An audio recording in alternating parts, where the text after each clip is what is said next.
But on that day, that was what snapped, was that body image. So did And you definitely- begin in your mind to plan to commit this murder at that time? Yes, it was almost instantaneous. We are about to watch the Minnesota parole hearing for a monster, a man whom one might think should never have the opportunity for parole. Now, the crime that he committed back in 1987 is in itself so shocking, so horrendous, that it would leave most of us speechless. But when you find out that he had a long record of committing these type of offenses, that he was actually already sentenced for committing a violent essay before this, but only sentenced to do programs, no jail time, it might just make you even more pissed off at the system that surely could have saved this woman's life.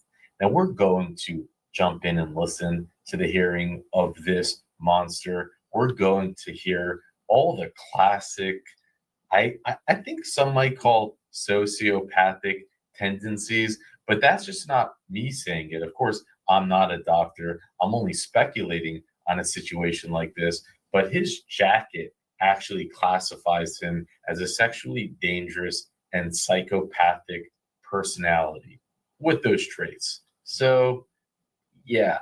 Hello, old Mandoo. This is present Mandoo here. Now, what I want to say is that we showed this hearing a year ago, July of 2025. 30,000 of you have seen it, which means that 70,000 of you have not seen it. Now, why we're back today is that he is back a year later for a second bite at the apple. What we're going to do is rewatch this hearing because 70,000 of you have not seen it. Now, if you have seen it, feel free to skip ahead to hearing number 2. There are timestamps in the description, but we're going to watch it. We'll watch my unpacking. I will then read your comments. You've left hundreds of comments. I'll read some of the top comments, and then we'll go into hearing number 2.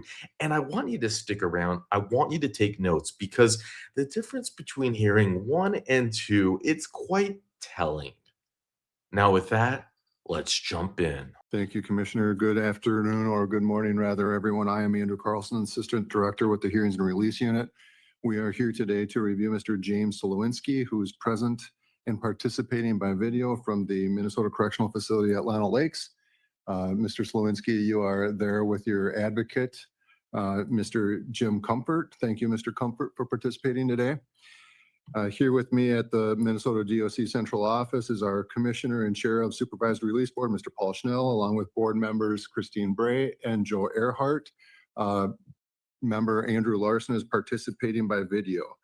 Our records indicate that in the early morning of September 13th, 1987, police from Bloomington responded to a report of a homicide. When officers arrived on scene, they observed a deceased female with stab wounds, naked, bound with electrical tape, and gagged. During the investigation, James Slowinski admitted to going to the victim's apartment with a knife, tape, and gloves with the intention of having sex with her. He stated that he put his hands over her mouth, taped it, then taped her arms behind her back. Slowinski tried to have sex with the victim but was unable, and he eventually bent her over and inserted a curling iron inside her several times. After this act, Slowinski left the room and later returned and stabbed her multiple times. An autopsy determined that the victim sustained 15 stab wounds to her breast, chest, abdomen, back, and hands. Teeth from the curling iron were recovered from her vagina, and there were tears into her anus and vagina.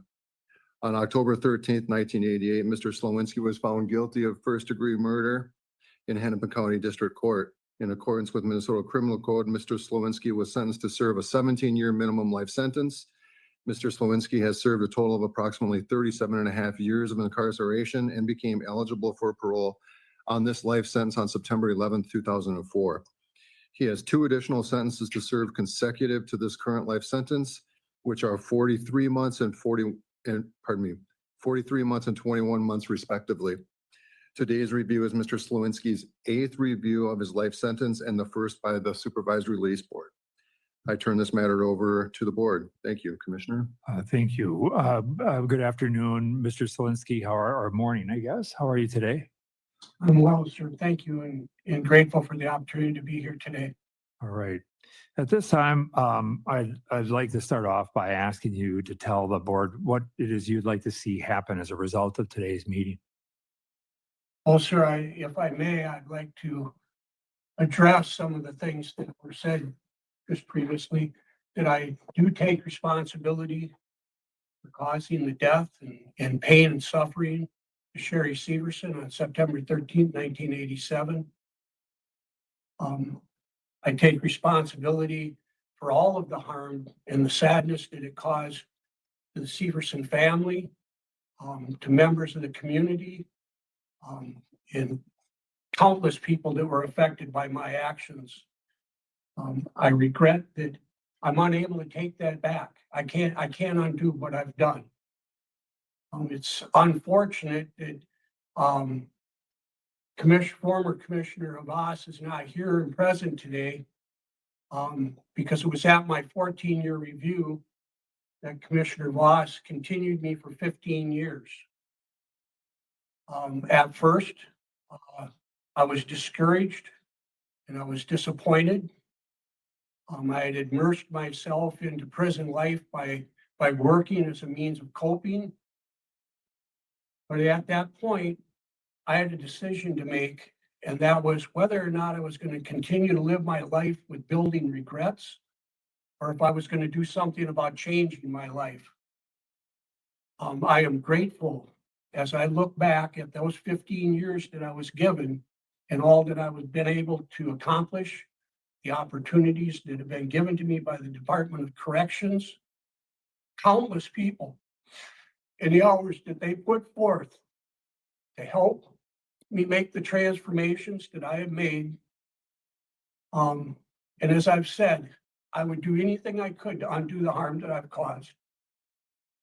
When I look back at the man that I was and the decisions that I made, I don't even know that man anymore. I've had the opportunity in coming here to Lino Lakes to work through the issues that caused me to believe dysfunctional core beliefs and that led to the bad decisions that I chose to make. The harm that was done to me as a child ended with me, and it should have ended with me, but it was my choice that I continued to harm people beyond myself. It would be my hope that this day that I would be able to be paroled on my life sentence and to begin serving my consecutive sentences. At minimum, I have demonstrated that I can be trusted. I make the right choices. Many times that I've been alone and working unsupervised out here, I've demonstrated that the list of programs that I've taken over the past 38 years are not check boxes for me. They're a roadmap of every single thing that I have done to change from the person I was to the man that I am today. And it's nothing like the man I was. Again, I take responsibility and sole responsibility for the harm that I've caused. And I believe that I've demonstrated, I don't look at this as something that I deserve, but it's something that I've earned as an opportunity to take the next step forward in the step down process that you've already begun with me, Commissioner, previously by sending me to the minimum program. There, the reports will demonstrate that I've accepted the disappointment of a continuance that was a little bit longer than I would have preferred the last hearing. And I've made the best of that time in the minimum unit there as a community member and as a leader. I believe that myself as a lifer, I'm held to a higher level of accountability than other inmates are. I'm not being given something because of a length of time. I'm being given something because I've demonstrated that I've learned and made the necessary changes that needed to be made. And that's why today I would ask that I be granted the opportunity to begin serving my consecutive sentences, and with the hopes of going forward to work release. And always keeping in mind that as a lifer, going to work release, moving on to parole is far different than it is for others going forward like that. I will be on parole for the remainder of my natural life, and that I don't have to break a law, but just through a rule violation, I can lose my freedom and lose it for the rest of my life. I value the opportunities I've been given, and I've demonstrated that I don't take them lightly. And I just come before you today in the hopes that I can begin doing those consecutive sentences. And I thank you for this opportunity. Thank you for that. Let me start by, you know, there's just no discounting the level of cruelty in the commission of this offense, and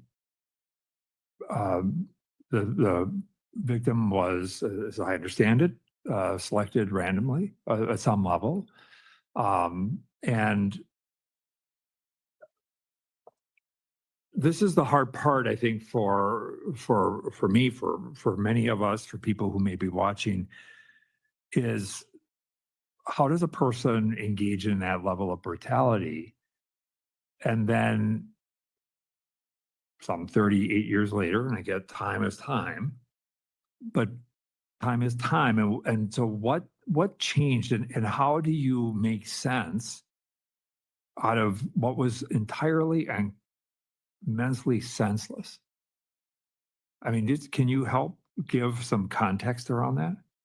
I can, sir. When that statement was given to the police back then, I was trying to fit the circumstances of what happened by denying and keeping in secret what had happened to me as a child. As a child, I was sexually molested by a female caregiver, and it was something that I lived with and that I fought day in and day out. I denied it to myself. I denied it to the world around me and feared that others would find out. I attempted to use alcohol as a means of coping. It led to one failure after another. And in my letter, as I addressed this issue, when I came to treatment, I was able to finally come to terms with the realities and the truth of why I did what I did. And it was not for sexual gratification. What I had done was a continuance of what I had been doing throughout my life. And that was, if I couldn't tell other people how I felt, because I would have to explain where those feelings come from, and I was never going to admit that those things had happened to me as a child.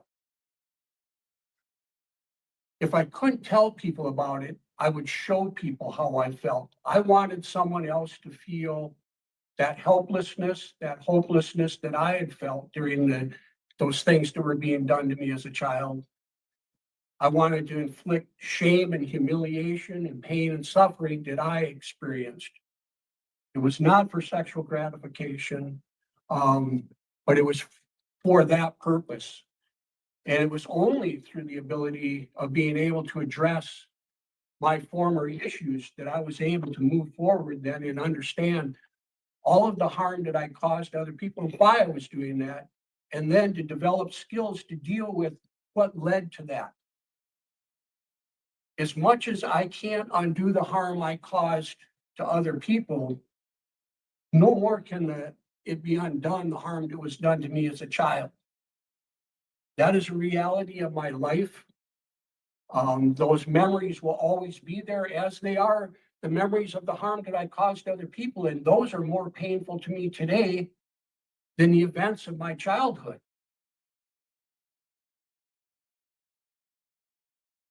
With being able to focus on why I did what I did, I've been able to formulate skills to work through those times, those feelings of humiliation or feelings of being alone or abandoned, and to develop skills to deal before the triggers hit.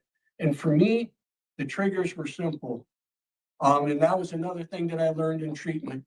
We could create a book of relapse prevention plans and things like that. But my therapist was very, very pointed on one issue. Keep it simple. It's in a time of crisis, we don't turn to the yellow pages to figure out where we should go and who we should talk to. I have developed a system that I call my AAAs: awareness, acceptance, and adjustment. When I am aware of how I feel, I'm able to accept those unforeseen circumstances when they come up and make adjustments so that I can move forward, reaching my goals, remaining healthy and safe, and working through whatever the challenge is that comes up before it reaches a crisis. I never did that before. My entire life, from the age of around 13, become consumed with using alcohol as a coping mechanism. And all it was an avoidance that led to more problems, more failures. And that added to the resentment that I had towards the person who had abused me as a child, and it turned to violence directed at other people. What happened to me as a child ended with me.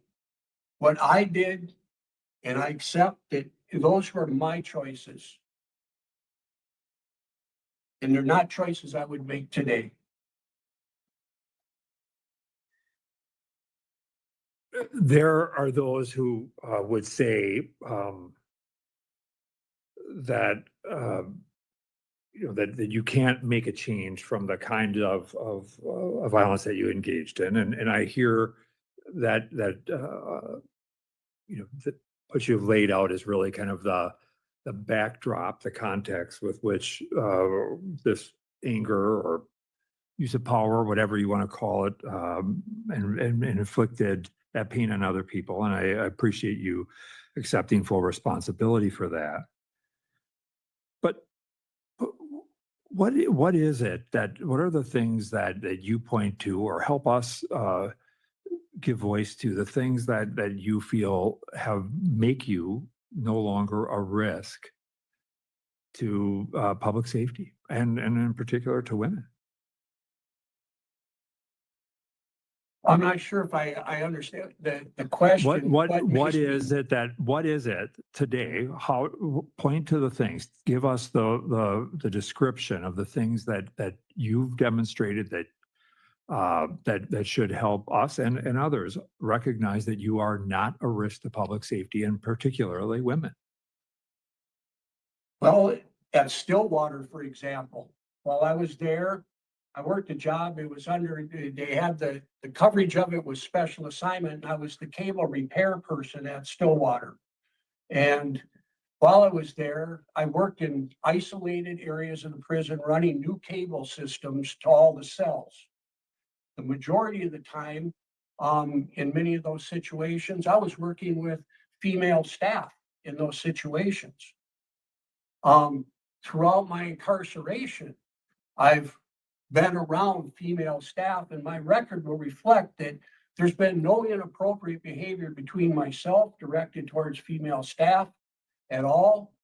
That those who have documented interactions with me, such as the last reports that were written from the community that I'm in, it's not just that I am saying I'm not a threat to society anymore, that I am this or I am that. The reports also back up that I'm walking what I've learned. I'm actively using the skills that I've learned. In treatment, the first thing was coming to grips, knowing that the harm that was done to me was done by one person, and it ended with me. These other people had absolutely nothing to do with what happened with me. Absolutely nothing. By making healthy choices now and dealing with issues that come up, these times of feeling abandoned or alone, such as I did during COVID after my heart transplant. I was isolated for 23 hours a day. The two people that come to support me, Susan Dodge and Lisa Kelly, my caseworker. And I look at women from a different perspective today. They're not the ones who harmed me. They're the same as a sister, as the nieces, as my sister-in-law that I deal with, as my friends. Many of them are my support people that I deal with on a daily basis. I'm in the community out here at minimum. I work next to the Anoka County area when we remove snow and we do lawn mowing and lawn care over there. Many of the times it's in the middle of the night. I've been over there at 2 o'clock in the morning shoveling snow. And there are women that are coming to and from work over there. And not one time is there a single report of me having any inappropriate involvement with those women at any time over there. And I've been around them many times. So it's through my demonstration, it's what I'm doing. I'm actively living what I've learned. And like I say, it's not the amount of time that I can say, well, over a certain period of time, I can be trusted. I've earned that trust. I've demonstrated that over that period of time, that my behavior and my choices have been healthy ones and safe ones. Can you talk a lot about treatment and you think, you're talking about, I think you did both SO, the sexual offense treatment, as well as the SUD. Can you describe treatment and what that experience was like for you, and what was the most challenging, and what was the most eye-opening part of that? The most challenging goes back to the part about admitting why I did what I did, about what had happened to me as a child. That was the most challenging for me. When Commissioner Tom Roy offered me the opportunity to come to treatment, I told myself coming here that I would talk about everything that I had done wrong in life. I would admit to all the harm that I had caused, and any of it, even if it was undocumented harm that I may have caused. I was going to discuss it and I would talk about it and I'd be open and honest about it, but I would never admit the harm that had been done to me. I was fortunate in coming to the sex offender program here. The therapist that was selected for me was one that my going into her group was, be careful, she's going to tear you up, was the word amongst the guys in treatment. She was a no-nonsense therapist. She was well-versed and been in the program for many years. And it didn't take long that she could see through none of what I was doing made sense with what I was saying. The reasons were that I was doing it.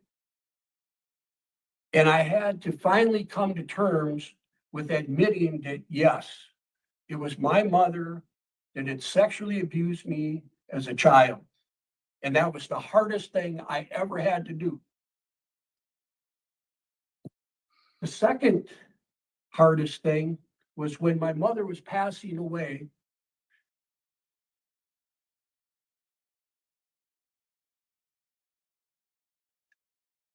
I had to go to see her. My therapist said that she was recommending that I be taken down for a bedside visit and that I confront my past. And it was a long drive from Lionel Lakes to Elbert Lee, Minnesota. And I did not know what I was going to say to this woman. When I entered that room, what I seen was a frail old woman in a wheelchair. She was no longer the woman who had harmed me as a child, who throughout my life had manipulated all of my involvement with family and friends. It wasn't until I was incarcerated that I realized that every interaction I had with my father, my mother was always there to make sure that if anything come up about my childhood, she would be there to curve it away, to stop that interaction, that discussion. When my father passed away, that was the last time I seen my mother until the day that I went down to see her for that bedside visit. All the way down there, I didn't know. Was I going to tell her that I forgave her? I've had to forgive her 1,000 times since then. And I may have to for the rest of my life, do it again and again. But I understand this, that hurt people, and somewhere in her past, something led to her harming me. Her youngest child, her last child at home. Something led to that. And then when I started to look at that, I understood that something led me to harm other people. Sherry Severson had been my neighbor. I seen her on a daily basis, and I never held any animosity towards her whatsoever. I did work in her home with her and her sister. I installed a ceiling fan for them. I had no animosity against Sherry Severson.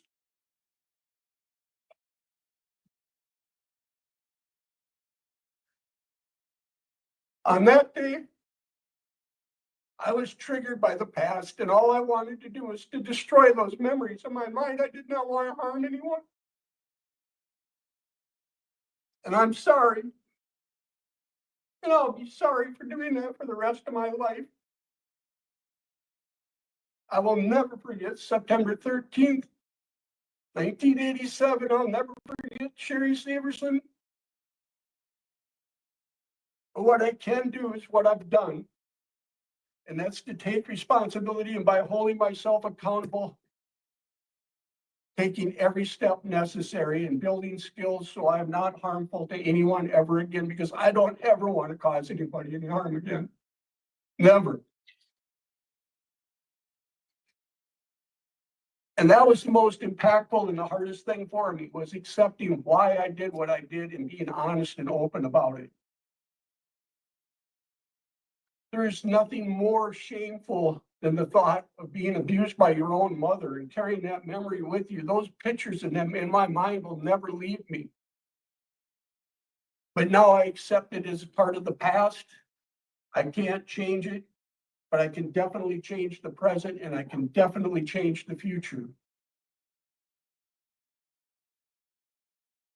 And it was developing the skills to intervene in situations where I may be overloading myself with obligations that lead to those feelings. When those memories come up, I can intervene on them now, and I have the skills, I have the resources, I have the support of the people who support me moving forward in a healthy, safe way.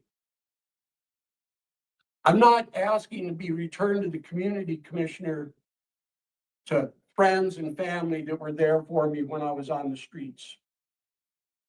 And one of the things that I come to understand in treatment was unconditional love, as much as it is and how good it can also be a bad thing. My father loved me unconditionally. My sisters loved me unconditionally. One of my brothers, John, refused to love me unconditionally and wanted nothing to do with me because of all the harm I was doing to our family and to other people.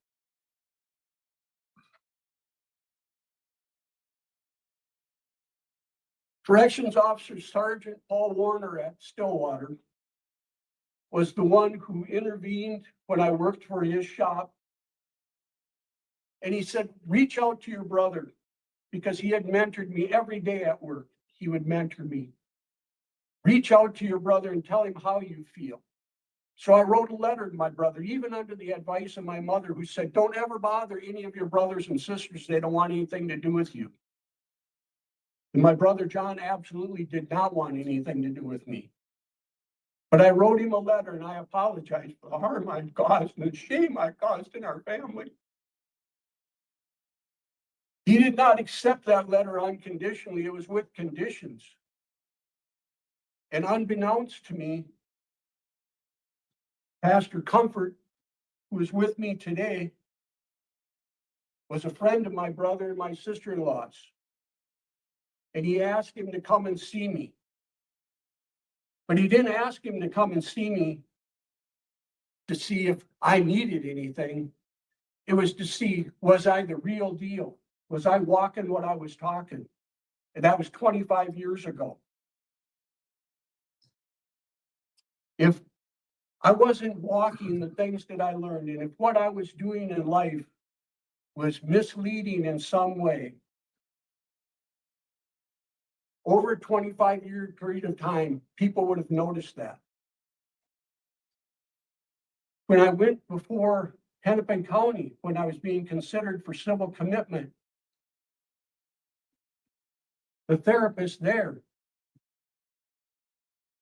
when I had my interview and the charges were dismissed against me, that I did not meet that criteria for civil commitment, said it very plainly. You can fool some of the people some of the time, but you can't fool these many people for this amount of time. And that's one thing, Commissioner, that I've been consistent with, is when I do struggle, I seek to find solutions. When I have stumbled, I've admitted to it and found ways to work past it and beyond so it doesn't happen again. And the one thing I haven't done was found failures. I intervened before reaching that point. If I have something in my life now, I have a support system that's built on a variety of support. If it's something's legal, I would have my caseworker at the halfway house or my caseworker here at minimum that I can go to. I would have a parole officer that I can go to. If it's something that relates to treatment, I can call back to SOTP program and talk with Susan Dodge, Morgan Seashore, any of the therapists that have dealt with me there. My aftercare therapist that would be at Alpha Emerge. If it's something that is spiritual, I have Pastor Comfort and Ron Simers, who are members of my support team. If it's something social, I have David and Peggy Mingus, Stephen Patnode from Amicus, who's been with me a number of years now, that I can go to. And there will be, and there are times where I can't go to Dan, my caseworker here, because he's not an inmate. He doesn't understand. I can't go to Pastor Jim Comfort. I'm going through something that he can't understand. But I have former inmates who are in society now and have proven to be successful that I can go to. I have the support of the Lifer group out there that I can go to. That is the impactful things that I learned in treatment, was building that healthy support system. So when things come up, we do know where to go. And we have that short list to go to and not the yellow pages trying to figure out what to do next.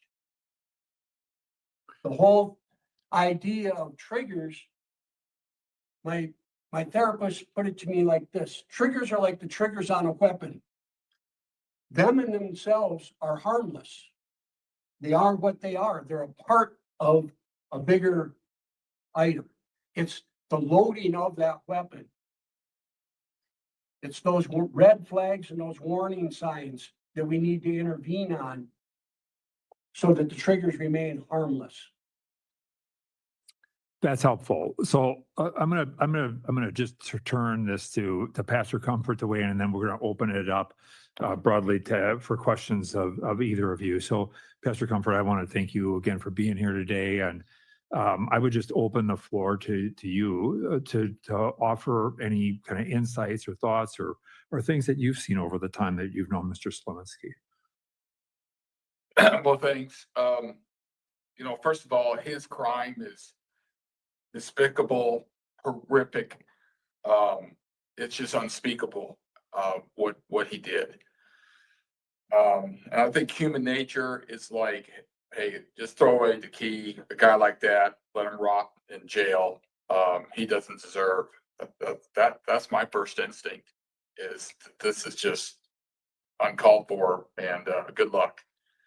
So I met his brother in New Mexico, of all places, and his brother moved to Florida, and I moved to his brother's hometown, Maple Grove, and we stayed in contact. He's a beautiful man, his wife, and he contacted me and said, "Well, my brother's in Stillwater, and he claims that something's changed in him, and he's met God." And of course, his brother and I are pretty skeptical. So I did a favor for his brother. I said, "Well, I'll go check. I'll go." So I've always been skeptical. He's like, he's a con artist, manipulator, murderer, bad guy. So Jim's had to earn my respect. And boy, it's been over 20 years. And I can't tell you one time where he has slipped up, or, something wasn't right. And I'm pretty inquisitive, and, all his, like his Stillwater, he was like the cable guy, and you got to have high trust. And he shared about how he get leaned on, and people try to take advantage of his position, and he's held strong. And I was like, oh, wow. And then through these years, he's always been consistent, super respectful, super honest, dragging my people from my church into his life, right? Say, would you go see him? Would you? And he was just upfront. I need support. So all those people have been a bunch, but 4, 5, 6 have been impressed the same way I've been. And to me, he's like grabbed every handle on the ladder to improve himself. Now, personally, I think he had a divine encounter 25 years ago that I think God started healing his heart and changing him from the inside out. And my opinion is, our journey has not been, I want a relationship with you so I can eventually get out and get freedom. I've always discerned that his motivation was to repent and try to be a blessing for the things he's done in his past. So there's a genuineness to him that I feel that it's not about getting free. It's, and that, of course, that would be nice, but it's more about, I want to be a different person. And so I think, as he said, he's not the same guy 38 years ago. That crime, that stands. But I think we're talking to a different man. And then the question is, morally, does this man deserve to have some freedom? Can we trust him? Again, I haven't discovered any cracks that would make my skepticism go higher and say, yeah, he's this month he's really good, and next month he's inconsistent, and he's just been super consistent. And then he's just always was hungry for, how can I improve myself, not to get out, but to almost redeem my life for the horrific crime that he has done. That's how I view it, my journey with him. Thank you. And thank you for, being involved and for being here, and appreciate it. No, this is not easy. With that, I just open up floor to members of the board for any questions you have for either Mr. Slowinski or Pastor Comfort. Have a question for you, Mr. Slowinski. Yes, ma'am. I know that during treatment, you worked a lot on things like relapse prevention and understanding your triggers, that sort of thing. What was going on in your life at the time that you began to plan this offense, and how long did you plan it, and how did you select your victim? That's more than one question, but would you talk about that, please? Yes, ma'am.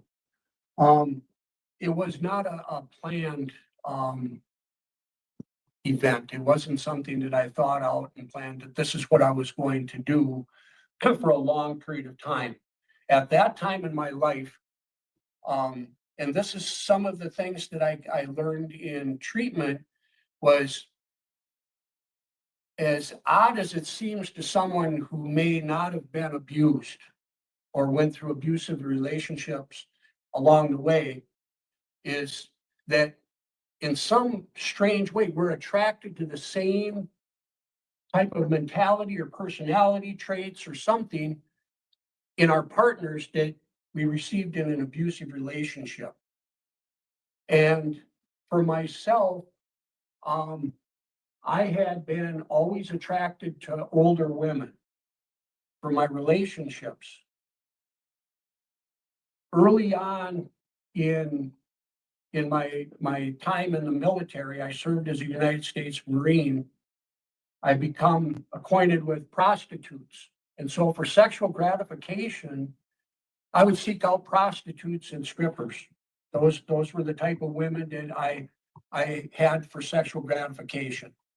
My Did relationships, you engage in sadistic behavior in those types of encounters? no, as a matter of fact, in several of the situations, they almost became relationships. I would, there was one when I was stationed in California, that I helped her out financially with car repairs, taking it on base to get them fixed. When I was stationed at Camp Lejeune, one of the young women that I met there that was working as a prostitute, I became involved very closely with her in the care of her child. Do you have any idea yourself what triggered this extreme, gratuitous violence in killing Sherry? Yes. On that day, leading up to that day, I had reached a point in my life where I was coming to an end. Something was going to end. In my mind, the madness had gone on long enough. My relationship with my wife, who was 13 years older than I was done. On that Sunday morning, September 13th, 1987 was a Sunday morning.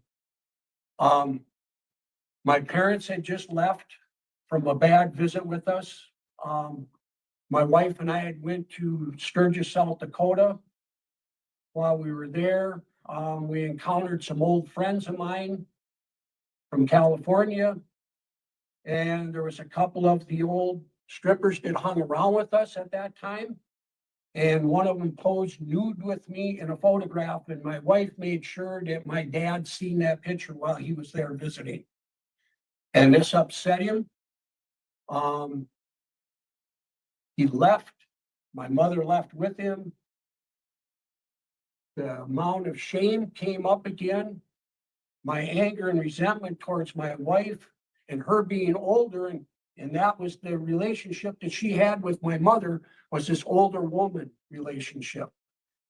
So it was in my mindset that day that was the end of it. On that day, her and I were both going to die.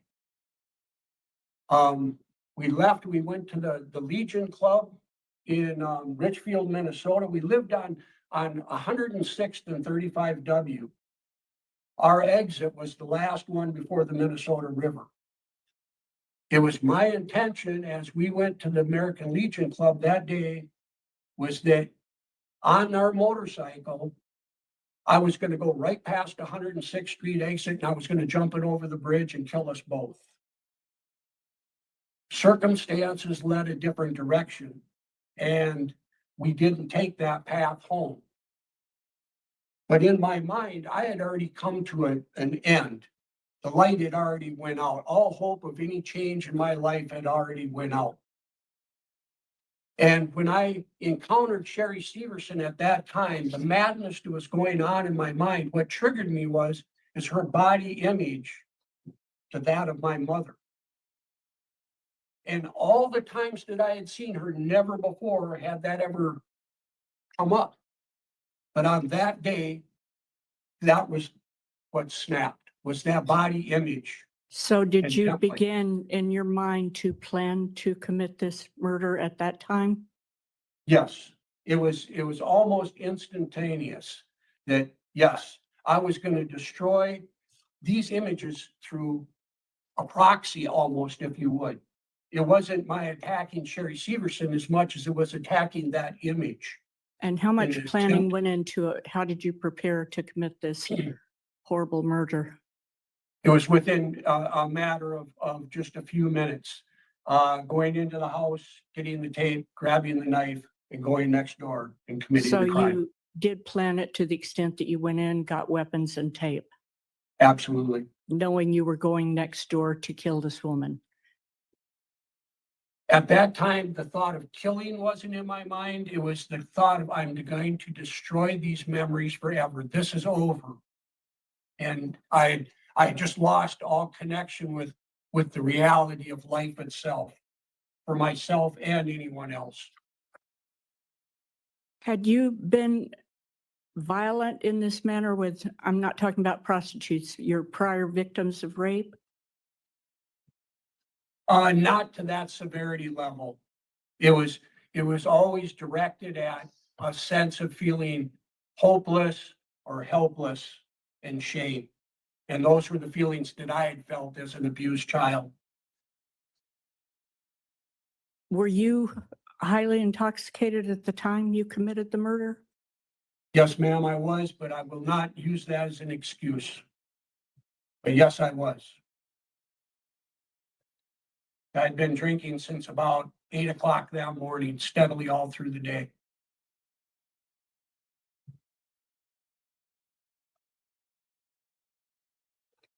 Had you fantasized about a crime like this, sadistic actions such as this beforehand?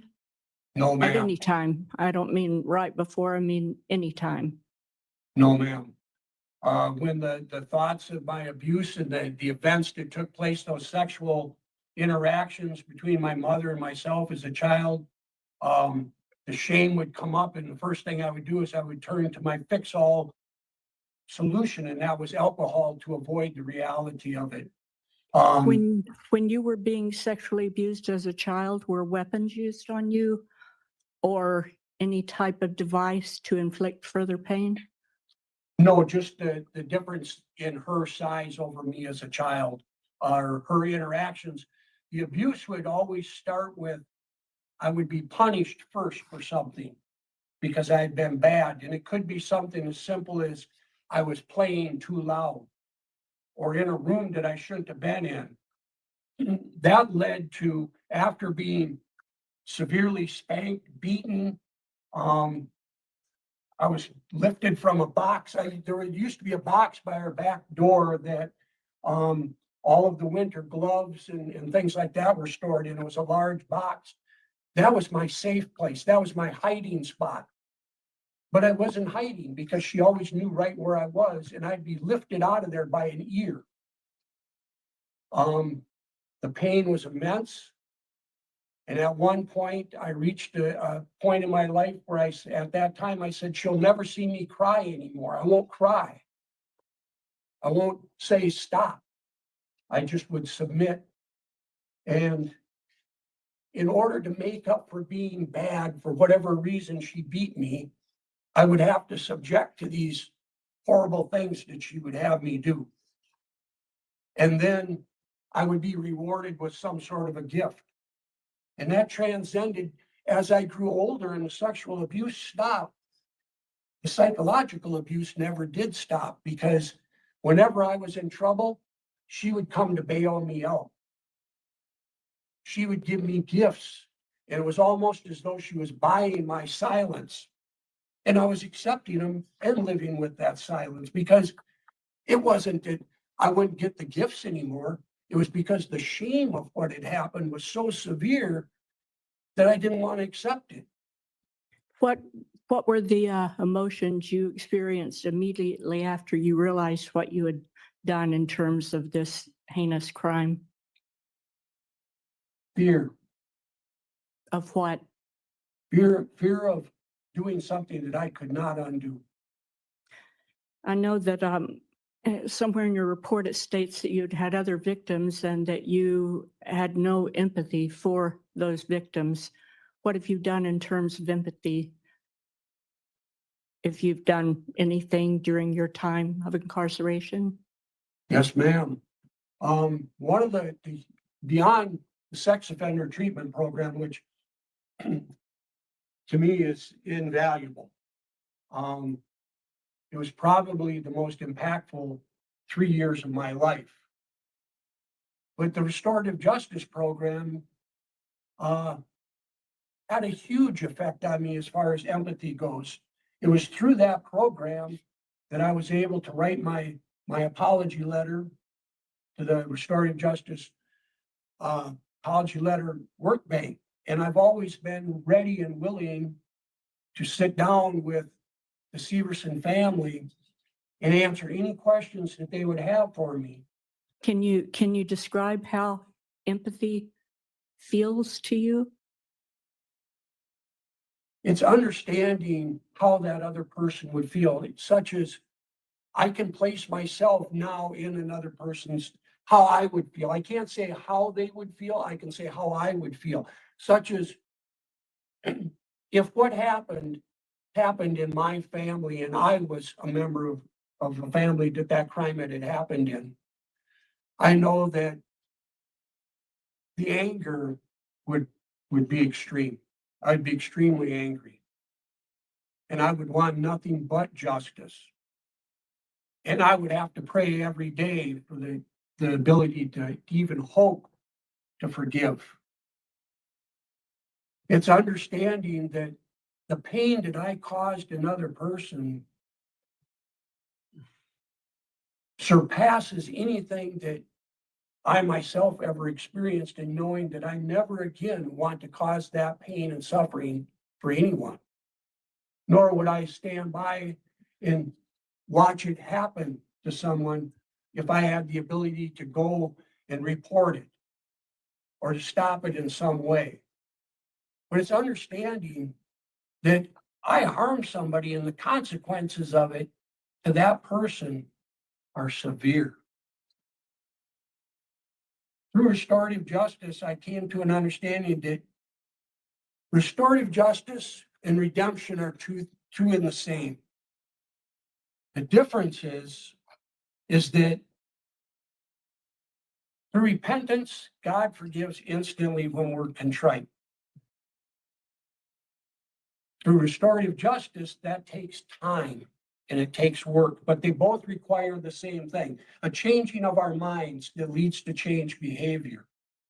And it's taken me a lifetime and a lengthy program list of classes that I've taken that have led to that changed mind and thinking.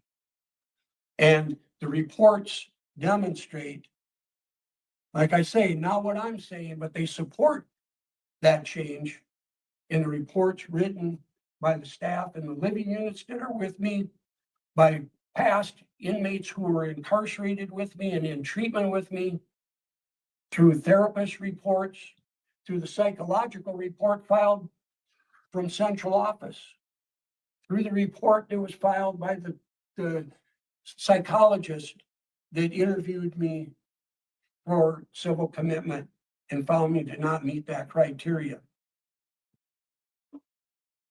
I have So, no other questions if you're through now. Go ahead. So just but well, let's let the member ask the questions here. Go ahead. Yes. Joe.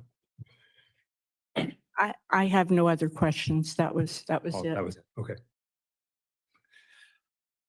Others? Mr. Slowinski,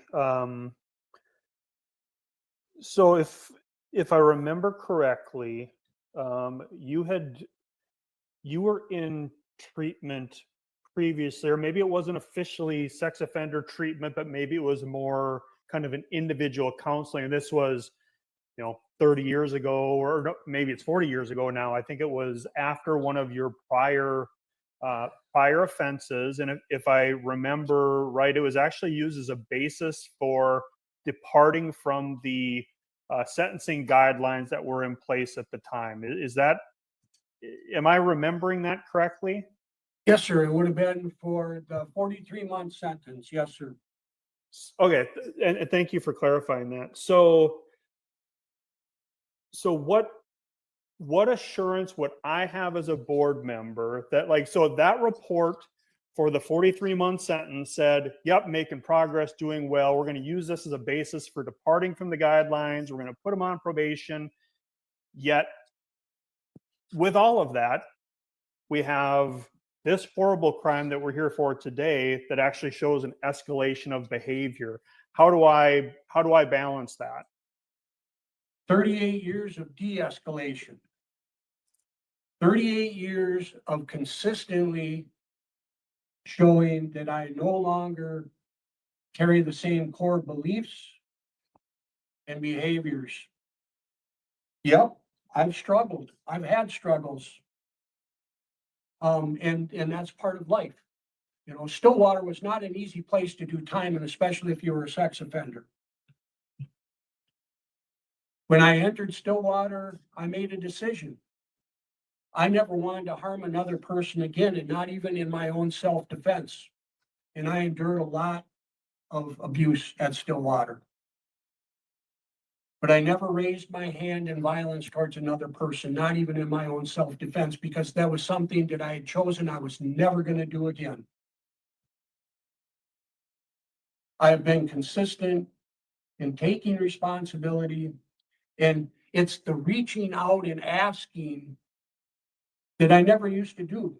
Back when I committed that crime that we're talking about now, when that departure interview was done, I still had not addressed my childhood issues. I was not reaching out and asking for help. I've demonstrated that here. I was at the commissioner allowed me to go to minimum, even though there was a possibility that I was going to be civilly committed or looked at for civil commitment. And there had been a struggle between Hennepin County and the Department of Corrections it was almost a standoff. Well, if they don't move, we're not going to move. And this was a block. And the decision was made, well, we're going to move you forward to minimum with an understanding that if Hennepin County decides they're going to go forward with civil commitment procedures, you'll have to come back inside the fence and work through those procedures. And it will look at sending you back to minimum. I was sent to minimum security here at Lino Lakes. And as I say, we're surrounded by a Anoka County facility as well. We're surrounded by woods and neighborhoods here. Every day I'm out working, and a lot of the times it's unsupervised. Even working under those circumstances that I might lose my freedom at any moment for the rest of my life, I viewed the consequences of any bad actions and choices. And I said, I am going to stand and make the right choices. And if I am called in and have to stand before this committee to be reviewed for civil commitment, I will do so because I'm holding myself accountable. So I didn't say to myself, I might lose my freedom tomorrow or later today. Maybe I should take off from here, or maybe I should do something over here. I now weigh the consequences of my actions. Are they harmful? And how are they going to affect my health and well-being? I carry a lot of responsibility. Being a heart transplant recipient, I carry the responsibility of caring for this heart that I now have. I just passed on June 20th, 6 years of life, extended life, at the cost of the life of a 15-year-old boy named Brandon. And it's been very hard to accept and understand. After receiving a heart transplant, I asked myself, why me? Why would God do this to me after all the harm that I caused? Through PFA, I was able to come to the understanding that I don't know the will of God. I just need to accept it and live it. And for whatever purpose, He extended this man's life. But I have the responsibility, and I consider the consequences because Brandon's family is watching. They were deeply affected when they found out that their son's heart went to a convicted murderer. They were deeply affected by that. But they came to an understanding and resolution throughout their family is that what would have their son said? And his mother, Becky, told me that her son would have said, give it to that man because nobody else will. I live with that now.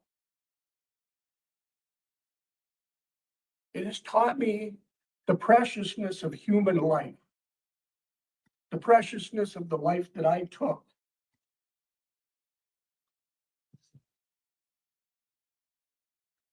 As I said, I've demonstrated in every way. When I returned back out here to minimum, there was disappointments. I didn't get to go back on the job that I wanted to go on right away. I had to work on the house crew.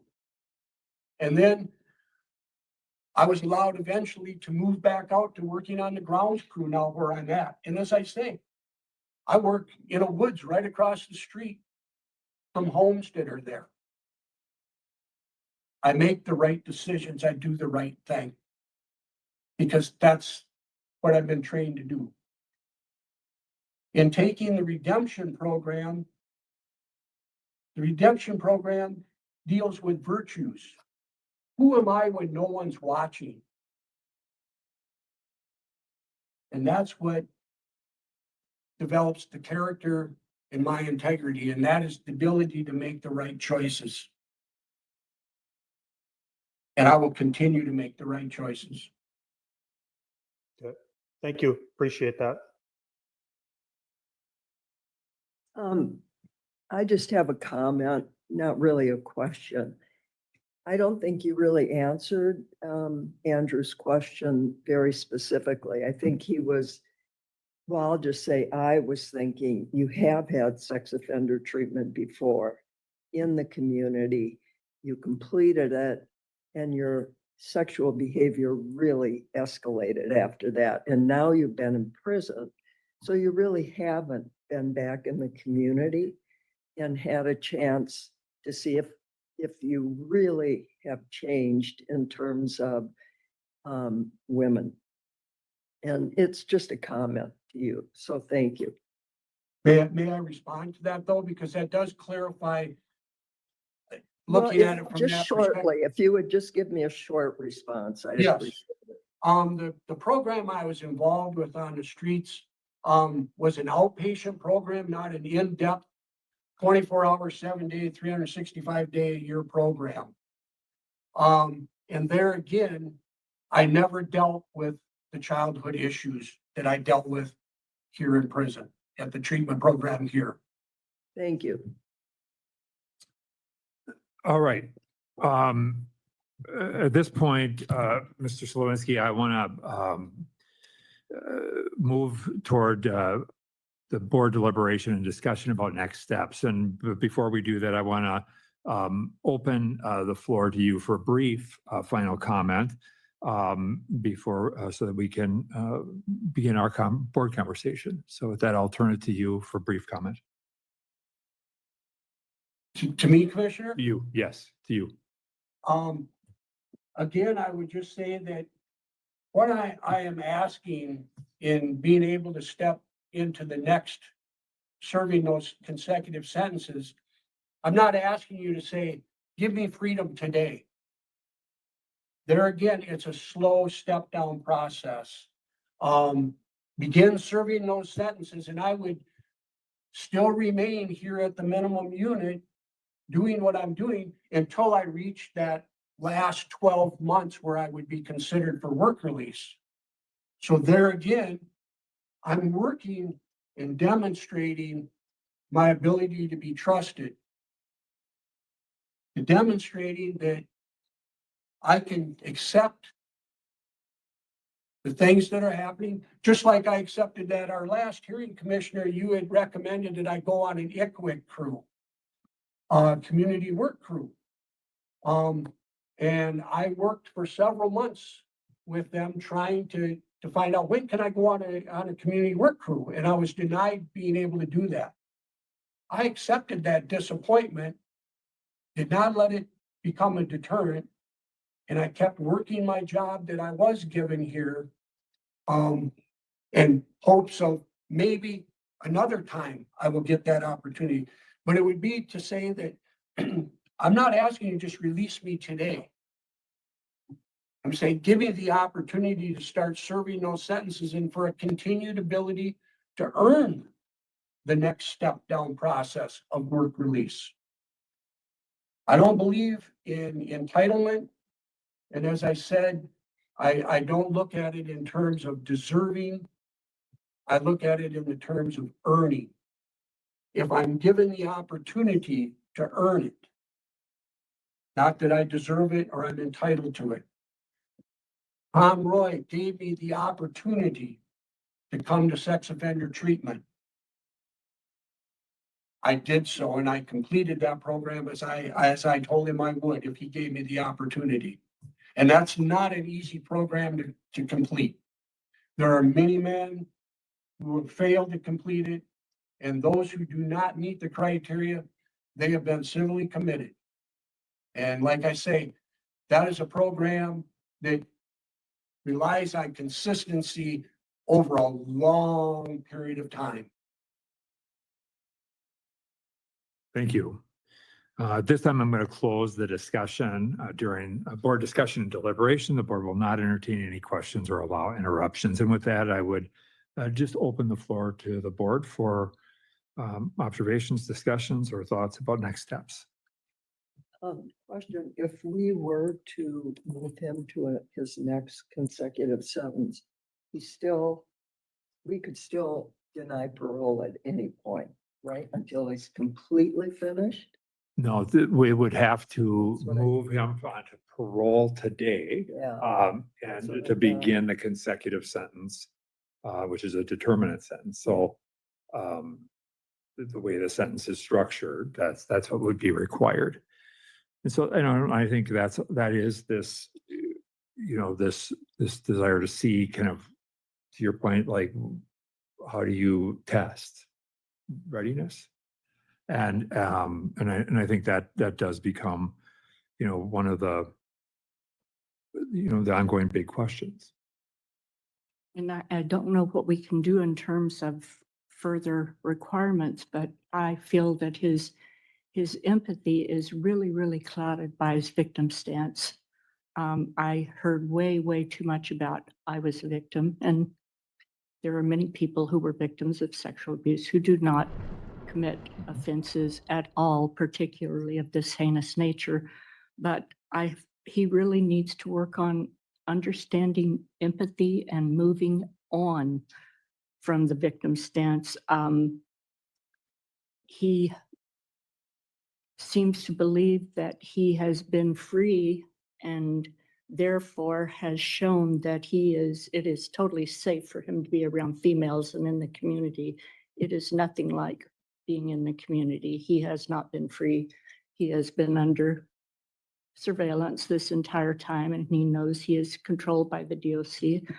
But what are our options for continuing something that will have him work on true understanding of what happens to victims and their families, true empathy? Because I heard so much about victimization, but mostly about him. And I think, he certainly has participated in the restorative justice stuff and the whatever levels of involvement they have on the treatment side. But we could, and certainly for further engagement with therapists, with restorative justice staff, would be all things that we could continue to engage him with, just to try and develop some of that ability to speak to and empathize and understand the profound impact of his offense On the others. victim's Yeah. family and, of course, the victim. Right.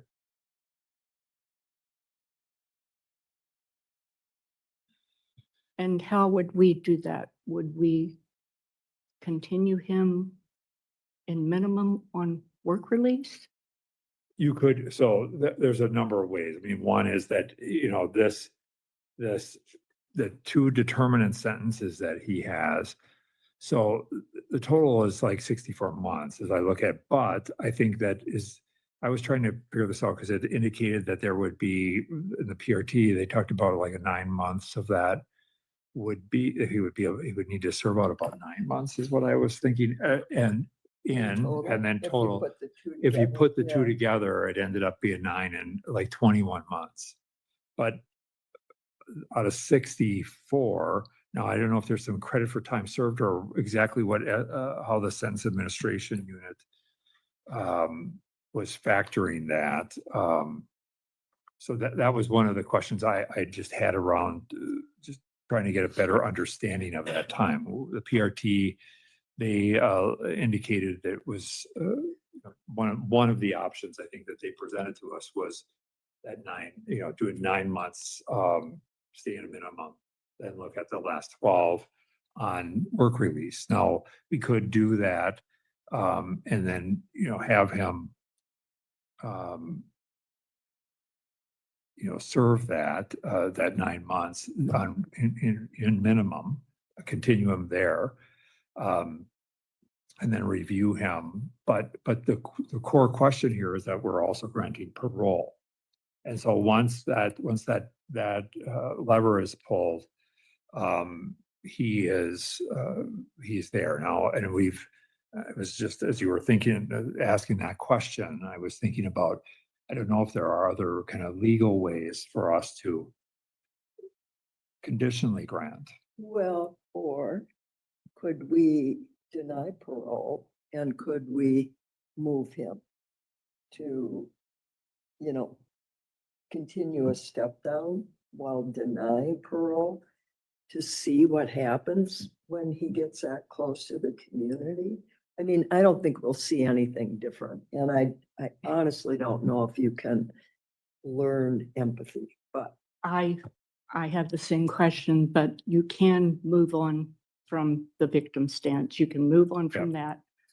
And that needs to happen in order to grasp victim empathy for others, particularly this case and his other assaults, but particularly this one. Yeah, so he could be continuing. Now, the challenge there is that, let's just say you move him to work release at some point in time while he's still serving the life sentence. He has a lengthy, if PRT was right, there's that 21 months that's hanging out there. right, And then serving 21 months on top of whatever we would have on work release is a long stint, unless, there are some other options like looking at phase 2 work release or things like that, which we've done as part of step down, where we really tried to use a lengthy period of time and to test with higher levels of control, how a person moves through that. And so that would be one of the options, would be to look at a step down through, a period of time and maintaining where he's at, but intensify, some of the work around addressing the victim, his own victimization. Nobody's trying to minimize the reality of that. At the same time, I hear exactly what you're saying. And I think one of the things I heard from, I think, Pastor Comfort, and I think even in some of the letters that we've gotten from others who've come to know him, is that there has been secrecy about what he's done, which I think is one of the things that has been a positive, and certainly that has been a big focus, I'm sure, of the treatment program. And so I recognize that laying all that shame out there and dealing with that is a reality. But I also have that sense of, and this is where we were. I mean, I think when we looked at what programs and options we had, and we saw what progress we had been making, and hearing that both from staff as well as in the reviews, that's where I think we find ourselves in this position of, how do you test, evaluate, and do it in a safe way. Yeah, and no doubt he has made tremendous change in this 36 plus years. But the crime was unusually heinous. 100% agree. And that, uh, that is really a problem here. You know, if he did have the anger, the alcohol to fuel the courage, the victim who reminds him of his mother in some horrible situation like revocation, something like that, all of those variables lining up, it's really frightening to think of the capability, because he did escalate tremendously. And quickly, right, Mhm. and there's no doubt, and I think this is that whole place of, from a correctional standpoint, the extent to which you can test somebody in terms of step down and how they manage change. And that, I think that is the challenge we find ourselves in right now.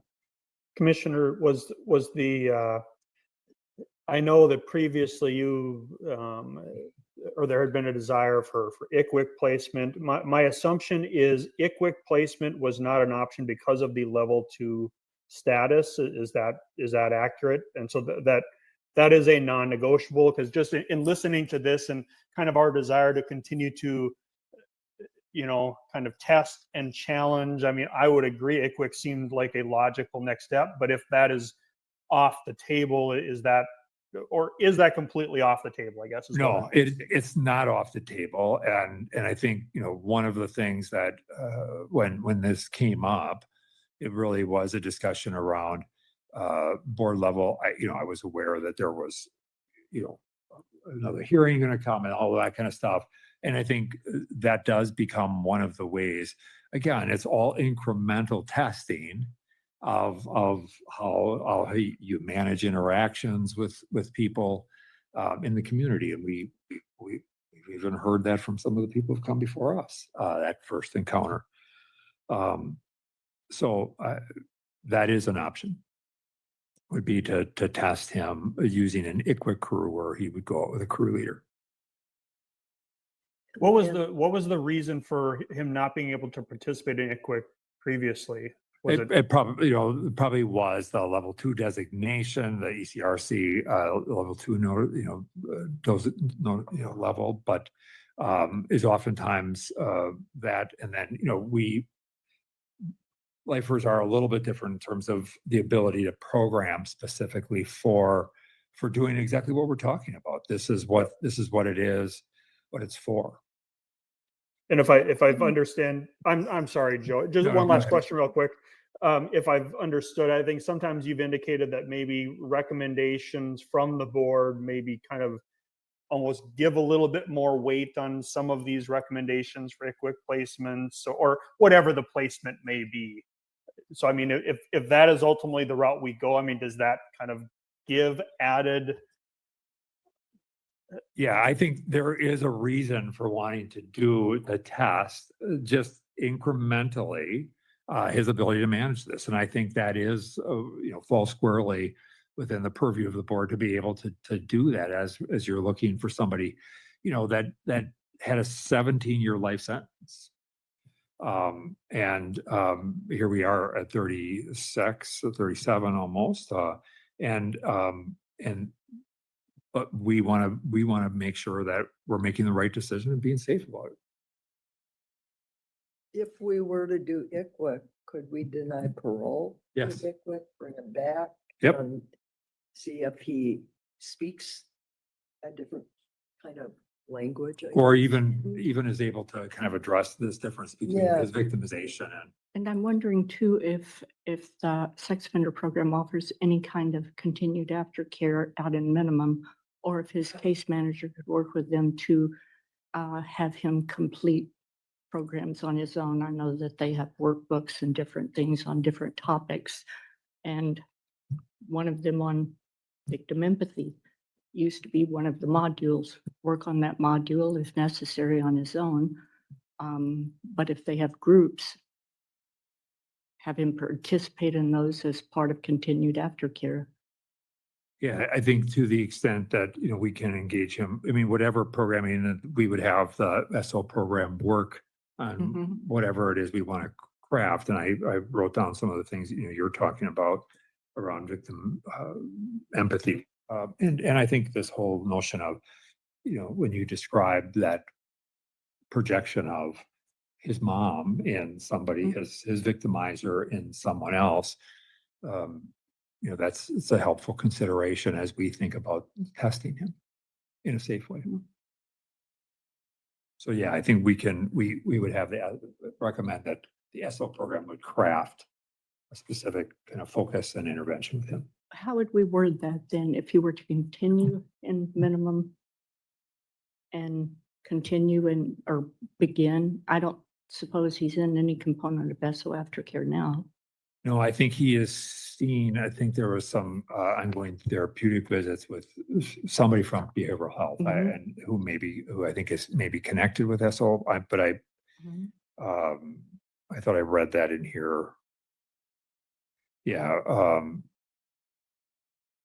he's discussed, with behavioral health staff over the review period, relevant stress management, coping skills, and just, the staff familiar with him described continued, room for managing frustrations. And, these are some of the things we're testing. And, I think as he got continued last time, that certainly was no doubt a challenge, and will be again. But yeah, the way it would be worded would be to simply deny parole, set a term of continuance with the kinds of requirements that would increase the likelihood of next steps or continuation as we go forward.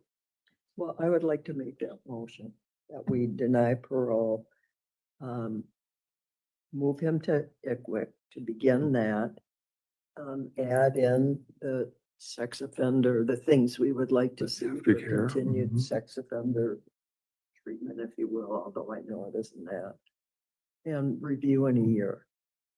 I would second that. Okay, so the motion is that we would deny parole. He would remain in minimum custody, but move to an ICWIC crew deemed appropriate by the team there. And there's a number of them that are working in different areas. And then, we would ask that behavioral health and specifically the SO staff work to craft, some work with him around victim empathy, and just talking through some of these areas of both managing frustration and the propensity for violence. yeah. That is absolutely there. Bottom line. Yeah. And yet, yeah, I think one of the being able to see how he manages this move to more of a community setting will be helpful. Could I ask just a clarifying question, Commissioner? So I know in the past when we've made these continuances, especially when there's kind of this move to minimum or move to whatever, sometimes the proposed timelines are more aggressive than what is realistic. If from your perspective, is 12 months, is that a realistic continuance to allow for the move to ICWIC and then kind of an appropriate amount of time in that setting? The 12 months, I think, does become a little bit easier from the ICWIC side, because I think it would be something that, we can influence somewhat quickly. Okay. It's not going to be immediate. I think you raised a point about like, what does this look like and how does behavioral health craft up what that intervention looks like? But again, if we see him in 12 months, that's the conversation. And I think, the work is that, we want from him is to go deep and wide as he does this, so that when we have the conversation next time, we hear some of this, the concerns that we're trying to address, and that we, in order to move forward, I think that's the key thing, and we can always continue him if that becomes an issue. All right, so there's a motion and a second with the conditions that have been laid out, with obviously remaining discipline free would be central and core to this. To the motion, Board Member Bray, Yes. Board Member Earhart, Yes. Board Member Larson, Yes. and Schnell votes yes. So, Mr. Slowinski, you had a chance to hear the discussion. I have no doubt that there will be a level of disappointment and frustration in this. At the same time, I think, we want you to recognize that we do see and hear the progress and the openness to this. And yet I hope you can understand that the obligations and responsibility of this board are really, and I think all these cases where there is a loss of life become really difficult. But in cases like this, where you saw escalating violence and those sorts of things, I hope you can understand the challenge of sitting in these chairs and making these kinds of decisions. That we don't want to be wrong. The stakes are too high, and so we will send you a letter that will lay out the specifics of this, and we'll work with a team to put this together and look at that ICWIC move and go from there. Any questions about that? No, sir, I just would say thank you. To me, this does give me that next level. You had mentioned it at my former hearing, Yep. the importance of ICWIC. So I'm glad I have the support of the committee in moving forward, so I can demonstrate my ability to be a safe member in the community. Right. And I will continue working with the programs that they are available to me. I'll reach out to Susan Dodge, my And applicant. we'll definitely reach out to them as well and connect around some of these things. But I appreciate that, and I wish you well. And we'll be talking to programming staff there about the ICWIC move within probably tomorrow. I'll have some conversations with folks. Okay, Thank you, sir. Pastor. Thank you so much for being here. I really appreciate your participation today and your ongoing support of Mr. Slowinski, and it's valuable. Thank you. All right. Okay, the hearing ended. Now, what I'm going to do is I'm going to use my old unpacking because I think that it actually makes sense to do it. If you want to skip ahead to where I read your comments, or if you want to skip ahead to hearing 2, there are timestamps in the description. But let's go into the unpack. All right, so we have a lot of information on this case. Thank you, Lady Holly, for doing that. And the first thing that we'll go over is what they were referencing to is his escalating behavior. And what that means is that he had a long history of violent SA that then eventually resulted in this violent murder. How he wasn't locked up beforehand is just beyond me, but I guess we know these things by now. We know that the system is absolutely insane. The idea that he's having parole hearings, I think, is a little crazy. Now, it was kind of a mixed feeling for me before we jump into his records.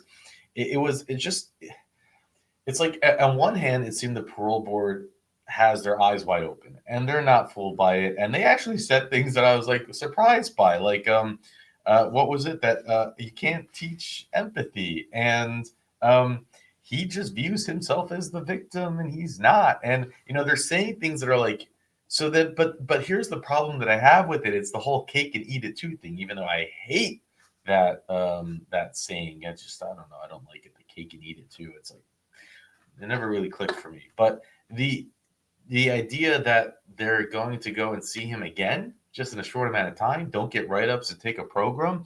Either you are wired like a psychopathic, and you are a danger to society forever, or you're not. You can't teach empathy because you're going to take a couple of programs. All that will happen, there are 2 outcomes. One is he will learn how to fake empathy, or he will show up as the same way. And I think that he probably will learn how to fake empathy. It's crazy that it's taken him so long. I mean, he really comes into the hearing. And here's my thoughts on this. I'll just share my thought. Is it possible that his mother did those things to him? I believe that he has serious mother issues. That falls under the checklist of men who do these type of things. Serial killers, they often do have serious mother issues. But is it to the extent that he's saying it? I would wonder. I would wonder.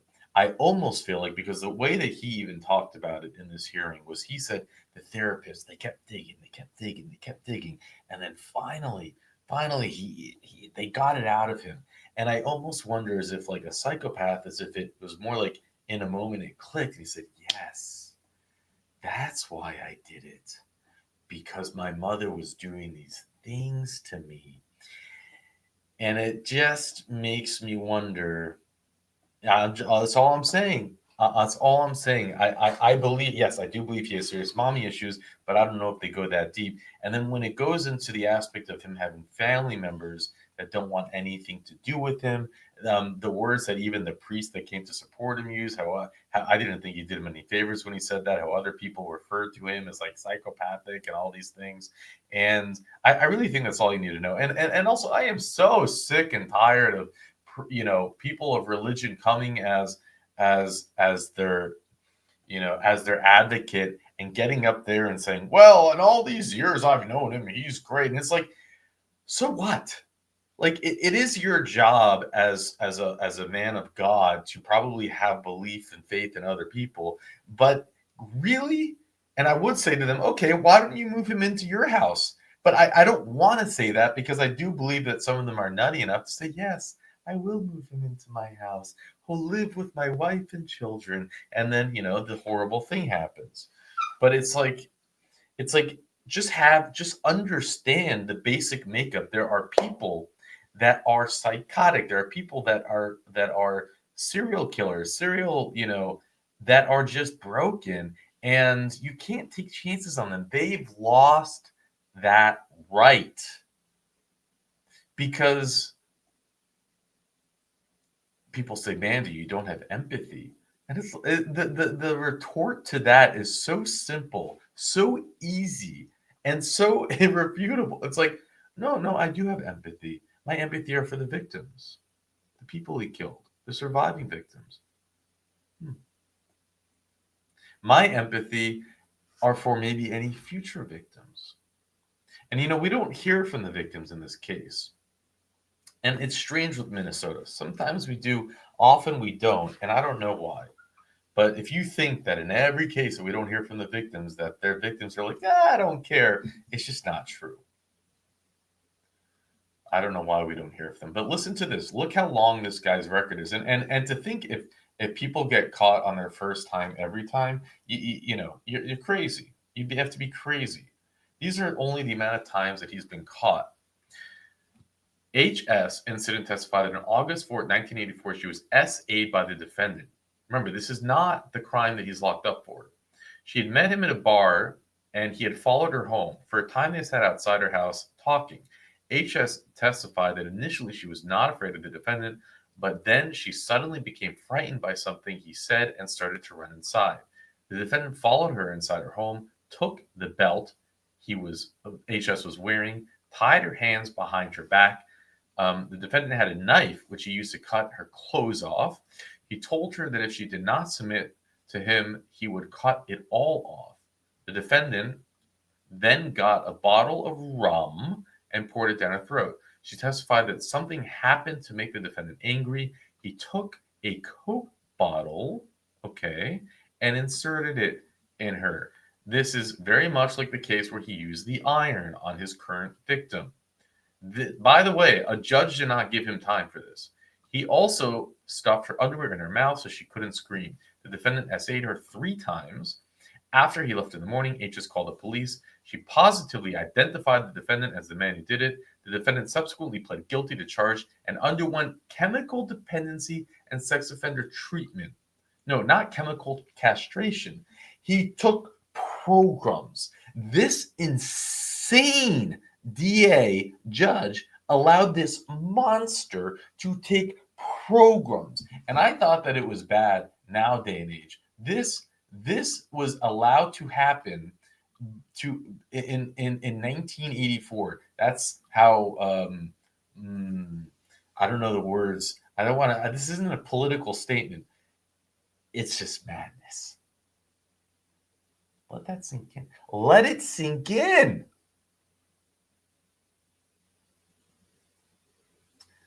You know, we're just sheeple. We don't understand anything. But the PhDs and judges, they understand human nature and criminal.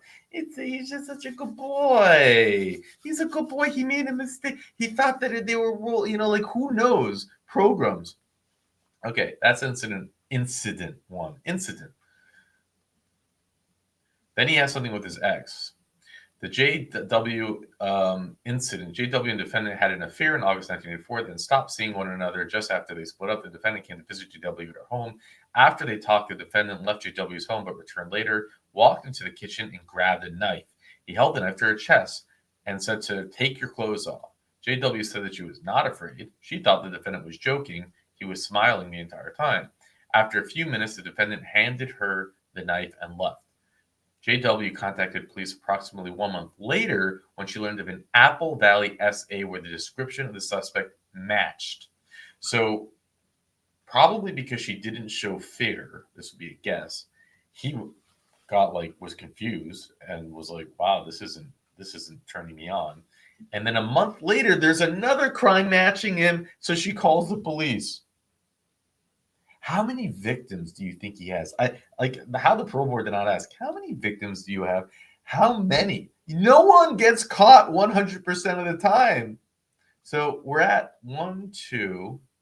Here's another one with the knife. And I don't think this is this one where referring to, okay, the MH incident, Jay Cameron, Bonnie Cameron's son, and MH testified about an incident that occurred on March 28, 1987, 6 months before the murder. Jake Cameron and the defendant at Walking were looking for a party, knocked on the door of a neighboring apartment.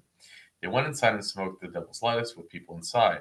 After approximately 45 minutes, Jake Cameron and the defendant left the apartment and waited outside until the men of the apartment left the defendant. Jake Cameron turned on the apartment and knocked at the door. MH, the woman who lived in the apartment, answered the door and asked them what they wanted. The defendant said that he wanted to use the telephone. He used the phone and then asked for a glass of water. After MH got the water, the defendant walked into the kitchen, picked up the knife, grabbed MH, threw her against the wall. He held the knife to her throat and told her to take off her clothes. The defendant put his hand up MH's shirt and grabbed her breasts. After a few minutes of the urging, Jay Cameron, the defendant, and Cameron left. MH immediately called the police. The defendant was arrested the next day and was awaiting trial and charges at the time. So we have this one where he had to take programs, this one where the ex called because there was something similar, which probably was him, right? And I guess, of course, we only speculate a situation like this. And then a third one where he got out on bond, even though at this time he would have had a long record. And then he had his fourth one where he actually murdered someone. So I wonder how long his jacket actually is. I wonder how many victims he actually has. But don't worry, the priest says that he has kindness in his heart and he has changed. It's the butterflies and the turtles and the leprechauns and the unicorns. He's a good man. He's a good boy.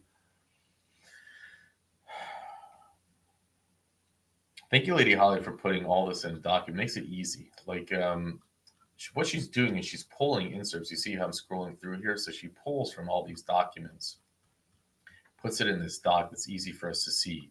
Newspaper articles. Look at that. Let's look at the original newspaper article here. Scary looking dude, huh?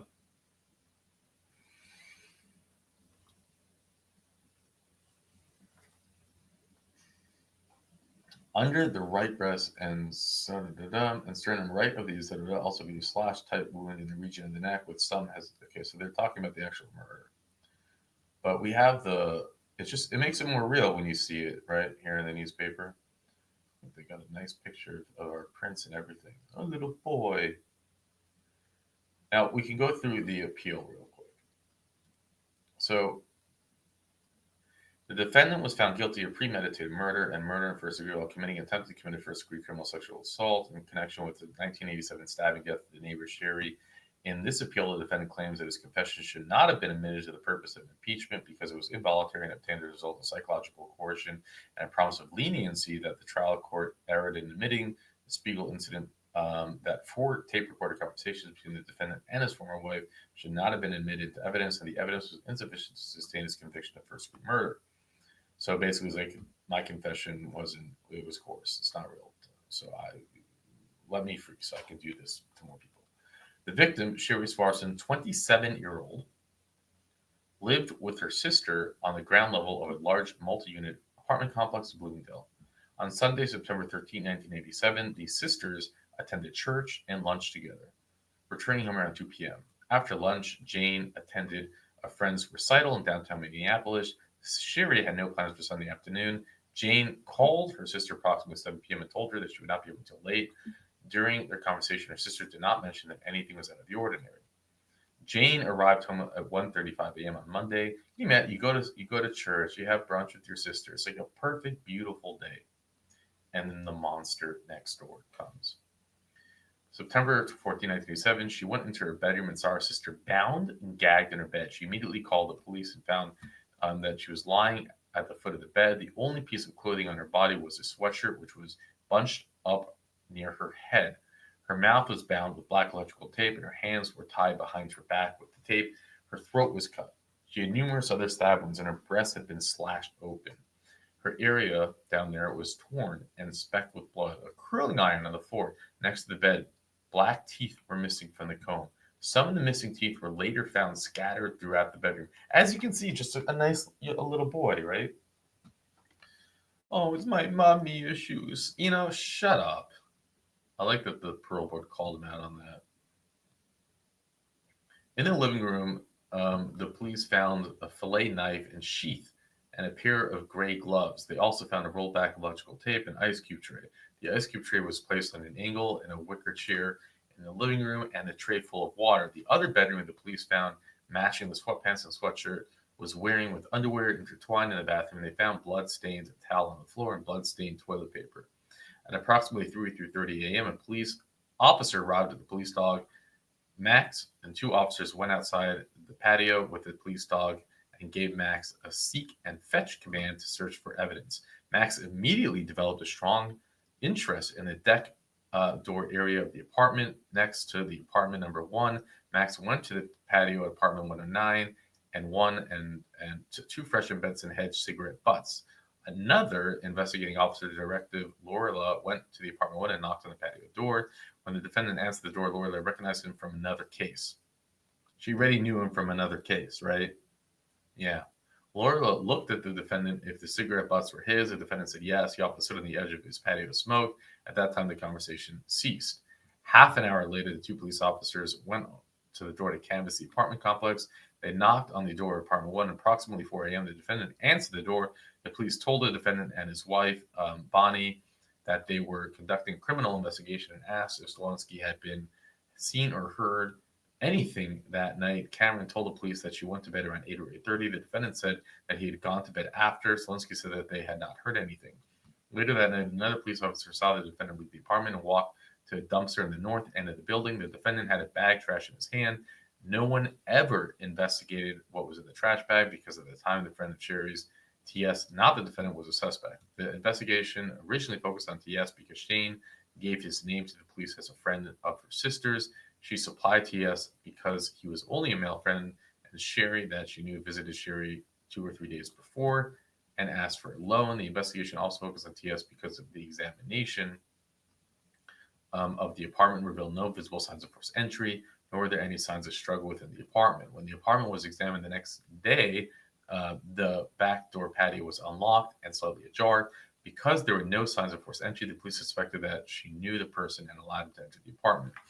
Dr. Susan Rowe of the Hemington Examiner's Office examined her body in the early mornings of September 14th. Dr. Rowe estimated that Sherry was killed sometime between 7 p.m. and 11 p.m. on September 13, 1987. An autopsy revealed that she had 15 stab wounds. The stab wounds on Sherry's body was consistent with the knife found in the apartment. An SA examination was also conducted, and there's visible trauma to the area.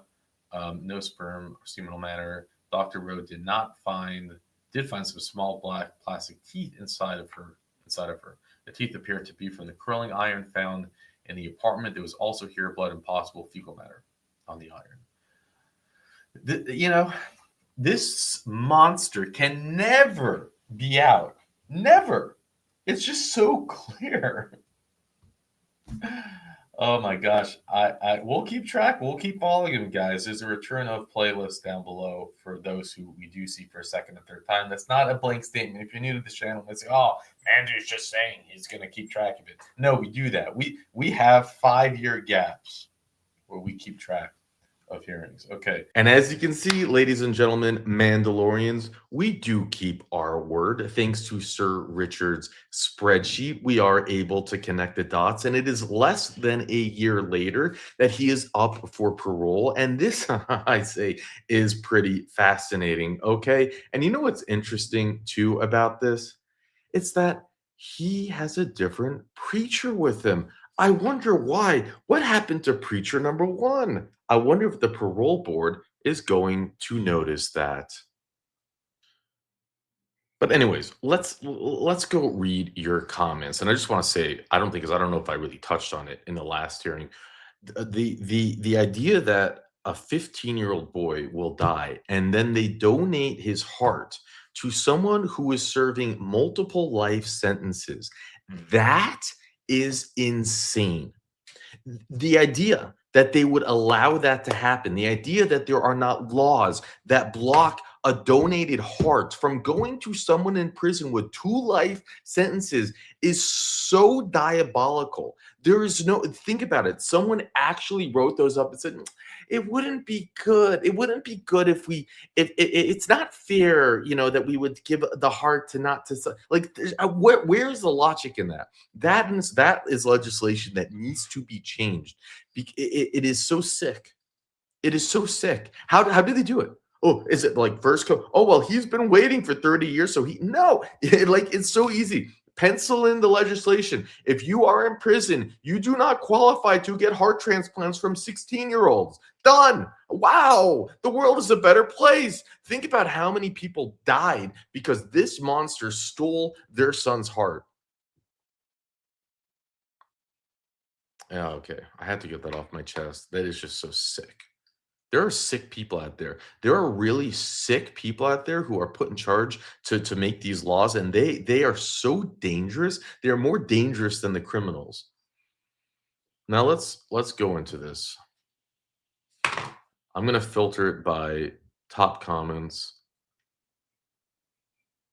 Take a moment also to, Lady Holly passed away, but always going through her old research is my friend just died because she couldn't get a heart. It's so sad that this guy got a heart. I promise you, I did not remember that comment was there before my rage. This was not a premeditated. Please take my word for it. This was not a premeditated thing. I guess this is what. Wow, see that? They're psychopaths. Dude, you're obviously not born again Christian. I feel for you, but that's your food. I don't know what that was about. Paid for by the taxpayers. That's insane. The state prison I worked at, they wouldn't even give an inmate surgery for their hernia. And when they did have a situation when they needed a heart, they would, oh, these are comments of the comments. How do we get to the new comments? Okay. I really don't think people who have a life sentence in prison should be a transplant. I guess this was the top comment. Wow, look at that. It's not just, yep, I agree with you 100%. There's only suffering and pain. Audacity, well said. This murderer got a heart transplant. No way. I guess if I lose my health insurance, I could just go to prison. Okay. Yeah, this was a top comment. I promise, guys, I did not. He got a heart, but looked like life stopped her heart. He got a heart, so I'm speechless. I cannot believe that they would donate. Yeah. Wow, this is something that everyone is talking about. Psychopaths are very manipulative. I've seen here. I completely agree. And just wait till you hear what the new psychologist said in his recent report about this guy. It really is just jaw-dropping. Sounds like it's everybody else's fault except him. Just wait till you guys see this next hearing. Skip ahead in the timestamp because it's really unbelievable. Blah, blah. He needs to be under the jail. Yes, I can't watch him past this point. All the victim talk, you'd think he was yeah, exactly, navigating mother. I mean, it totally is true. Oh my God, please. He was given the gift of someone's heart that could have been given to a decent human being. This just gets worse every minute. Yes, if I was a transplant giver family, I'd be livid. I know. And the thing is, they're livid, but they're trying to make the best out of the situation. So they try to understand it from way because they just don't want to go through more pain. Um, and the thing is like, it's not for them to change the legislation. They're just they're done. Like they've gone, but there needs to be other people that change the legislation because it is sick. This is a perfect example. You can never know what the innocent grandpa looking person could be capable of. Pure nightmare fuel. And it is true. And they may release him. I'm filtering it by top comments, and YouTube filter system, it just doesn't work. It's insane to think a multi-billion-dollar company can't get it right. What a freaking second of heart transplant in jail. Um, People should be for people who make mistakes and have been doing well. It shouldn't be for animals. That's just obviously the consensus. I mean, what else are we to say? Um, Even a child would try his best to protect my siblings and family from PDF files who hurt me. I really don't understand the people who just pass on to the next child. Is crazy. It's true. I miss Lady Holly. I also miss Lady Holly Linda. Thank you for showing Minnesota parole hearings. You're very welcome. Your choice is your consequence. You've earned the right to stay in prison. I agree. He's a good talker, as are so many psychos. Very hard to trust him. Yes, yes, yes. On the button, Enigma. This POS did way too much talking about himself and blamed his vile senseless actions on childhood, which is hearsay. Such a coward. How can we live with this himself? He should have kept his head bowed, as they do his evil deeds, but no, he was proud to talk about himself for 20 minutes. Outrageous. Wait till you hear what he says in this next hearing. And by the way, I skipped over this part of the unpacking, but his mother actually took the stand at his trial on his behalf. Okay. If that wants to be any counter evidence, she took the stand and was his alibi and put up a whole fight for him and everything. I'm fighting to get this Marinia as a reasonable price because I do not have health insurance, and this monster qualifies for an entire heart. Wow, can you imagine? Yeah, talking about the cost that they put him under the knife. They take the like. It's like why, why, why would this state go out of their way and you know what it is? The only thing I can think of is that it's a money grab. It is somehow a money grab. Someone is making money. Someone who is in charge of deciding where the heart goes. They're like, we can get the money here. That's the only way I can rationalize it. And then the more money going, like, why?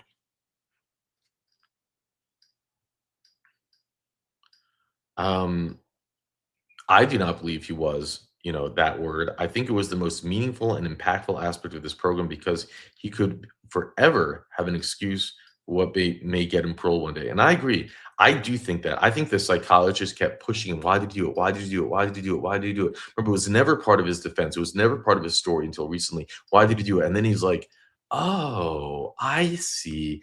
That's why I did it. You think you're taking a different man, you better do more than that. You think he's a good man. He's learned the art of making you think he's a good man. They also need a new parole board. I hope the family and donor doesn't know the heart went to. They do know. They do know.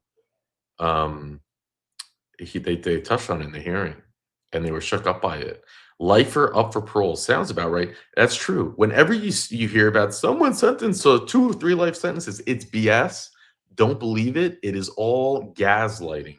There is no truth in sentencing. That is what we have learned from this channel.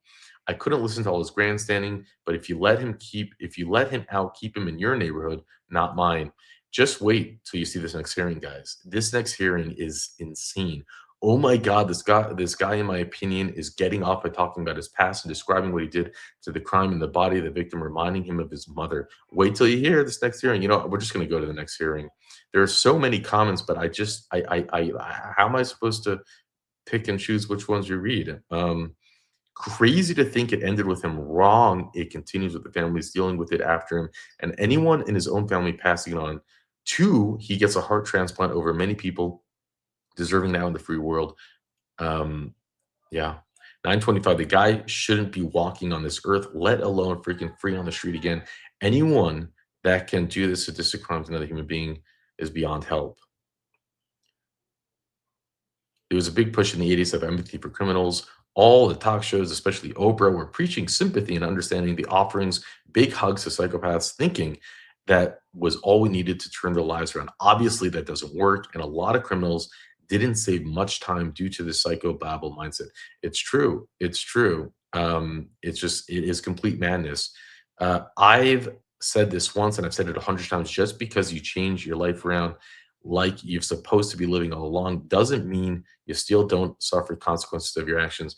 I mean, it's true, and I do not believe he changed his life around. He's a psychopath. He cannot feel empathy. He has not changed. He's in prison, guys. He just wants to get out. And it's like, you only need to see a few, serial killer documentaries to know this, but we don't have PhDs, ladies and gentlemen. We just happen to, we're just sheeple. Anyways, let's go jump in to the next hearing. Our records indicate in the early morning of September 13th, 1987, Bloomington police responded to a report of a homicide. When officers arrived on scene, they observed a deceased female with stab wounds, naked, bound with electrical tape, and gagged. During the investigation, James Slowinski admitted to going to the victim's apartment with a knife, tape, and gloves with the intent of having sex with her. He stated that he put his hands over her mouth, taped it, and then taped her arms behind her back. Slowinski admitted to sexually assaulting her with a curling iron. He then left the room and later returned and stabbed her multiple times. On October 13th of 1988, James Tracy Slowinski was sentenced to a 17-year minimum life sentence for first-degree murder in Hennepin County District Court. James Slowinski has been previously reviewed by a commissioner and advisory panel and the supervised release board and continued for a future review each time. On August 12th of 2022, he was given the opportunity to transition to minimum custody. He was returned to medium custody in October of 2022 for medical reasons, and then allowed the opportunity to again transition to minimum custody in May of 2023. He has been housed in minimum custody at the Lima Lakes Correctional Facility since that date. Today's review represents his 9th review after serving approximately 38 years. His minimum parole eligibility date occurred on September 11th of 2004. It should be noted that Mr. Slowinski also has 2 consecutive sentences to serve, 43 months for first-degree criminal sexual conduct and 21 months for second-degree assault. Thank you. I turn this matter over to the board. Commissioner. Good afternoon, Mr. Slowinski. How are you today? I'll get muted. You're muted on that side.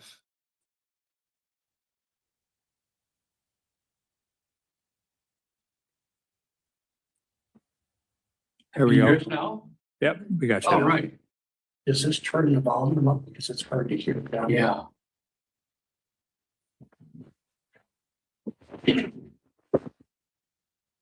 How are you doing today, Mr. Slowinski?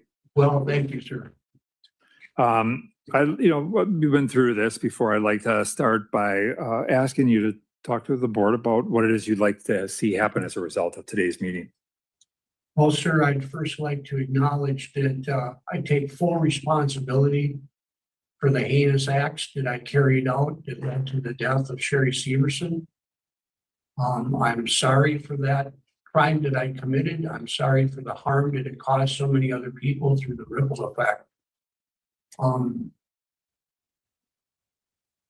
I look back and I look at that day and that time, and I can see that I was triggered initially by those past feelings of shame and guilt, and later triggered by the physical resemblance of Miss Severson and that of the person who had abused me as a child.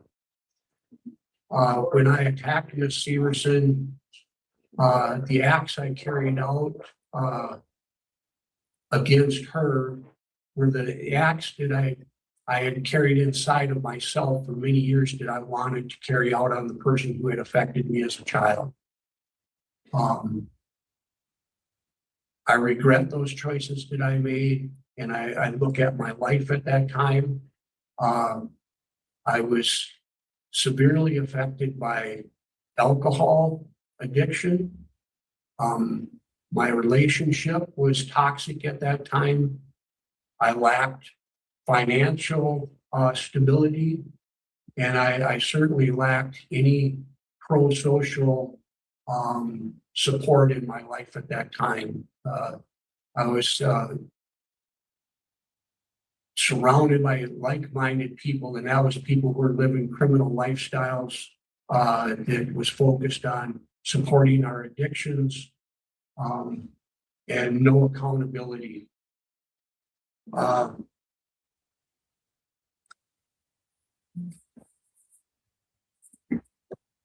It's for myself, I think of, all of the people that are harmed by my actions, and it doesn't just stop with those who are directly harmed, but that ripple effect carried out through many different people. And some of these people are people that never knew Jim Slowinski, never would meet Jim Slowinski, but yet their lives were affected by the actions and the choices that I made. And I fully understand that there are people who strongly feel I could never be released from prison. And I ask myself, this is what I caused them to feel. It's not something that they woke up one morning and decided to pick a name out and say, we choose to feel this way about this particular inmate. I caused those feelings. In taking accountability for my actions, I have made pro-social choices dating back as far as 1991. I chose not to spend my time in prison just doing time. I chose to start making some changes in my life. If the members would care to review the program and pro-social activity of my time in prison, you can see that it clearly states a consistent move towards changing my thinking that would also bring a change in my behavior. I think it's important too that at this time I address the concerns that were brought up at the last hearing. There was a great deal of concern over my lack of empathy and victim impact. Also, there was a lot of concern over my ability to handle frustrations, and certainly the concern over my propensity towards violence. After the hearing, I reached out to Susan Dodge of SOTP. She was my aftercare therapist there. Along with herself, Melissa Martin, who is a therapist at SOTP, came out here to Minimum and met with me. We discussed the concerns. They drafted up some work sheets that I could work on that would bring my attention to those areas. And one of the things that I did over this past year in considering empathy comes from two different perspectives for me. One is how my actions here at Minimum can affect the lives of other people. I'm here, I have a sex offense, and there are very few men who are allowed this privilege to be at Minimum with that offense. And there have been a couple before me. The choices I make here now and the behavior that I put out could greatly affect those who would follow me in the future. So I have to be aware that being here isn't just about me. I'm a path breaker for other men. So I'm responsible for that. The other perspective that I take, I stop and I think about how something positive in my life can negatively affect other people. And mainly, I go to the heart transplant I received on June 19th, 2019. I received mercy from God and a blessing. And that was a blessing of extended life. I have to stop and ask myself, how does that affect the Severson family? I took from them their daughter. And I was given an extended life, but it doesn't give extended life to Miss Severson. I also have to stop and consider Kathy, the mother of Brandon, the 15-year-old boy whose life ended, and from his gift of his heart, my life has been extended. I asked myself how hard that must have been for her as a mother to make that life-ending decision. And then how painful it must have been for that family when they found out the heart of Brandon, who had never harmed anyone, had gone to a convicted murderer. These are the things that I've considered.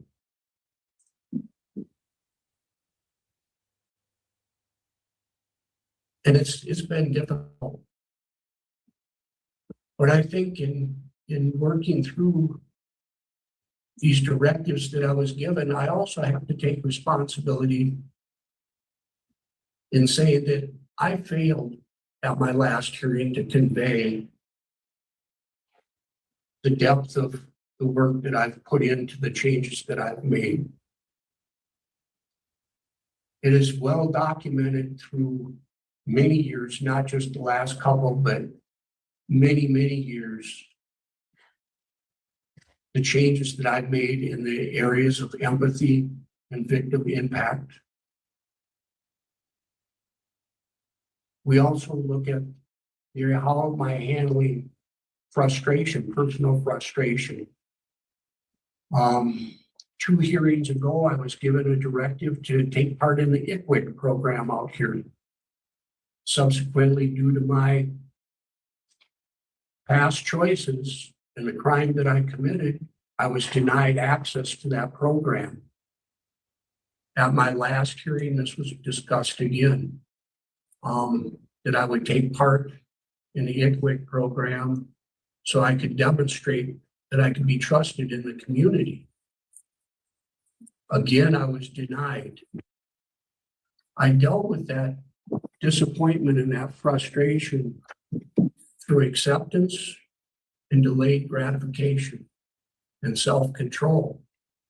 I focused on what can I do while I am here to continue demonstrating that I am no longer a threat to society or to anyone else.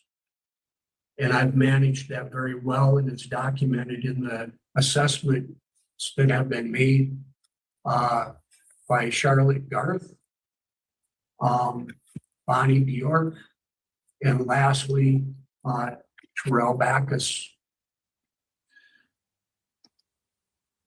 I also addressed the issue of my propensity towards violence. And I would bring attention to the past 35 years that I've been incarcerated, 38 years now that I've been incarcerated. Due to the nature of my crime, I was placed in a position where I was under threat of harm. And the records will reflect that I have not raised my hand in violence against another person throughout my entire incarceration. And lastly, here at minimum over this last year, we had a gang member that came to work in our shop. His initial conversation with me was that he was surprised that he was here by at minimum because of his propensity towards violence, mostly directed at sex offenders. He wanted to make that very clear that there was this looming possibility. Each day that that man was here, he would try to antagonize me by comments. There was continuous comments about sex offenders, derogatory comments directed at me. And I accepted it for what it was. I couldn't change this person's opinion or his behavior. I focused my attention on doing my job and focusing on the goal of making it through that time period that he was here, and he has since moved on. I was also challenged this year by being given a very difficult roommate. He suffered from a lot of different psychological problems. There were some issues that came up. I was missing property for a period of time. He didn't order any canteen in the whole time that he was here. So I made adjustments so that him and I could coexist together in that room safely. He deserved to have a safe place to live, and so did I. So I made adjustments to accommodate this man and to still meet my goals. As I addressed that concern of the potential, my potential for violence, again, I would refer to the numerous psychological evaluations that have all come to the conclusion that I have a very low risk of committing another sexual offense and of violence towards others. And if I may, when I was brought back inside to go through the civil commitment process, I was interviewed extensively by Andrea Levitt's clinical and forensics pathologist or psychologist. And these were some of her findings as I was being reviewed for civil commitment.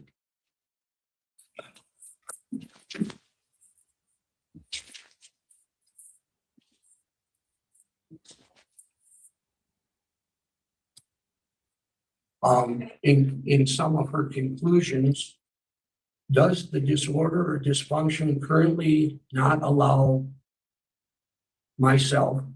him to adequately control his sexual impulse? No.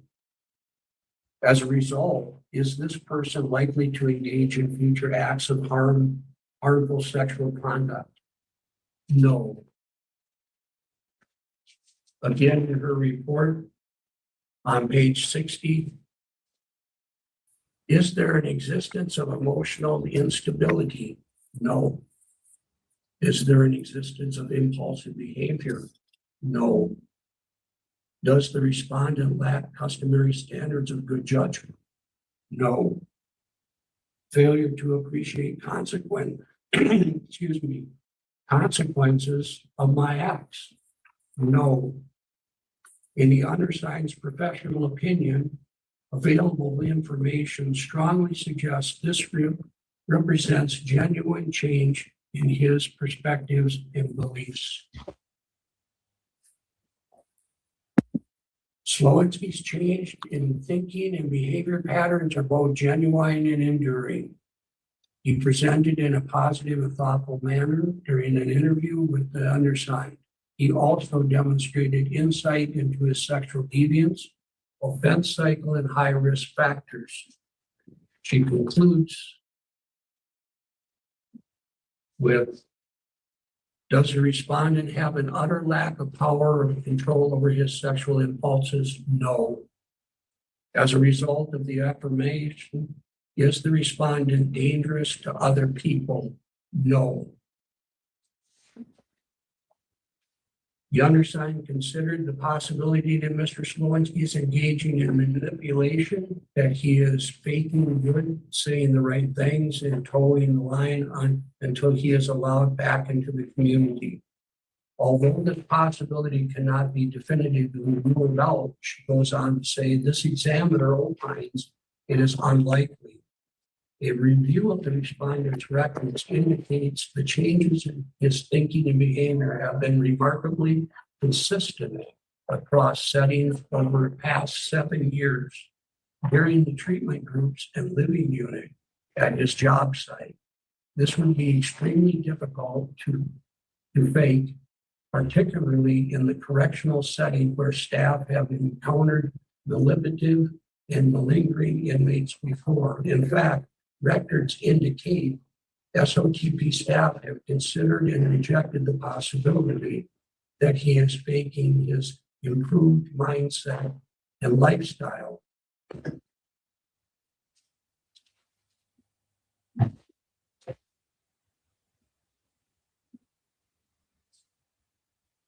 Mr. Slowinski's primary therapist reported staff of participants identified him, as a positive member of the treatment community.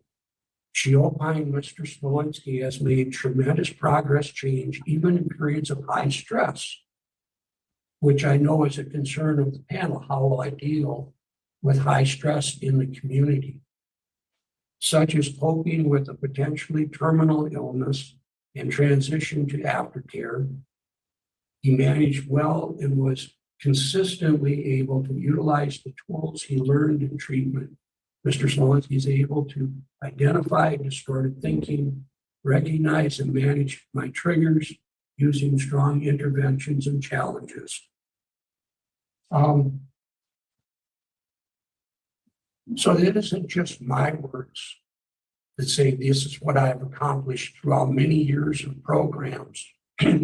And I would also draw attention to the reports, not only of those who are trained in psychology, but those who have the responsibility of supervising us on a daily basis and who are well adapted to understanding and seeing inconsistency in inmates' behavior.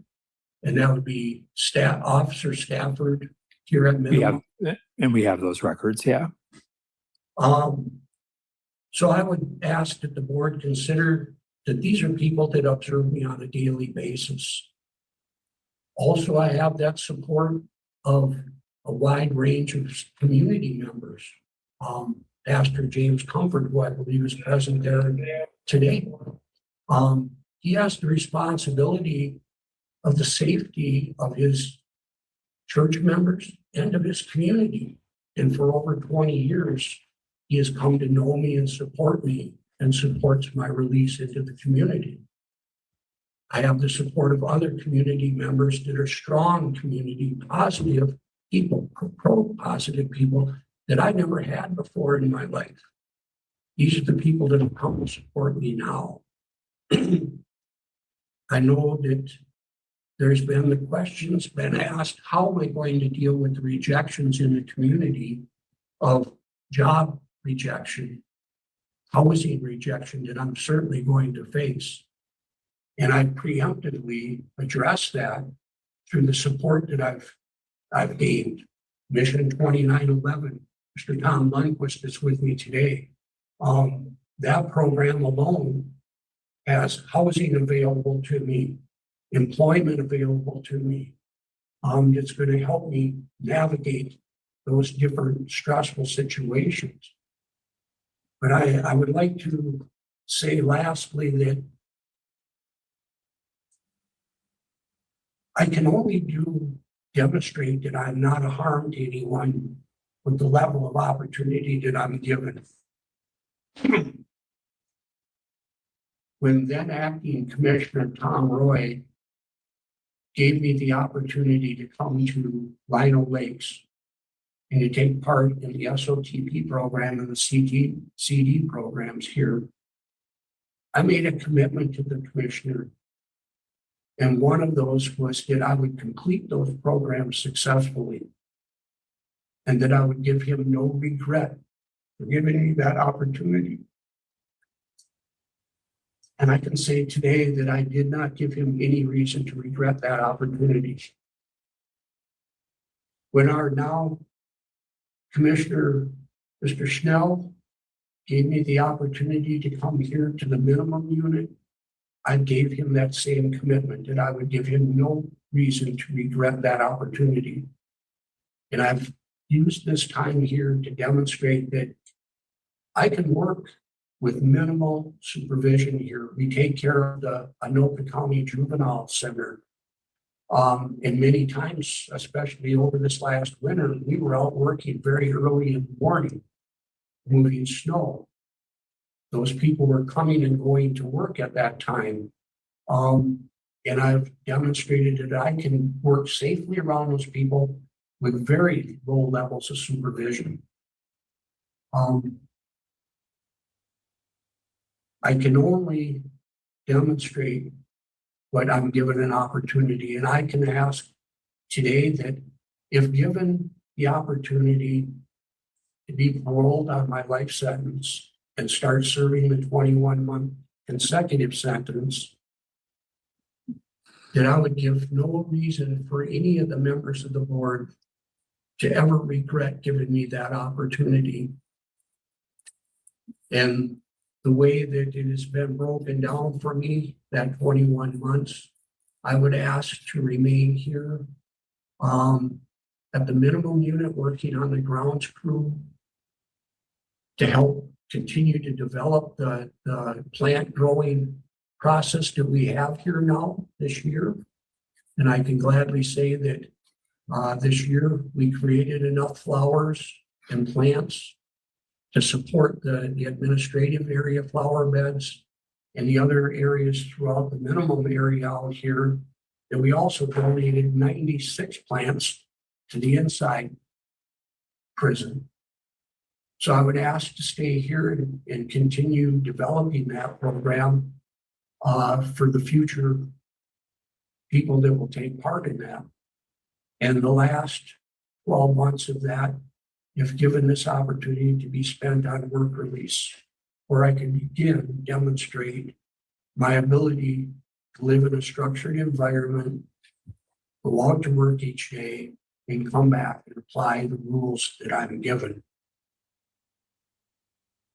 Thank you. I'm going to open this up for questions of other board members.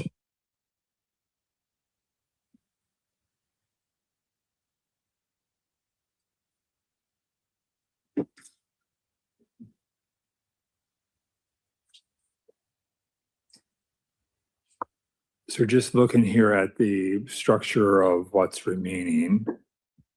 So you have the 21 month, and then is there also a 43, but then there is 600 days or so credit for time served. Does that sound like it's accurate?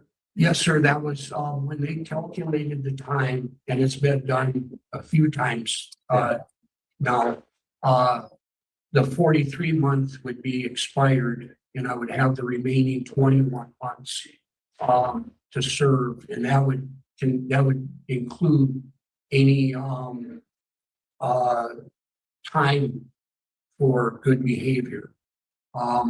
So that would be a full 21 months to it still need to be served.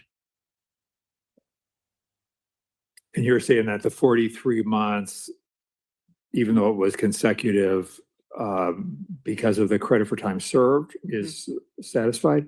Yes, because I had also served a lot of that time prior to this conviction.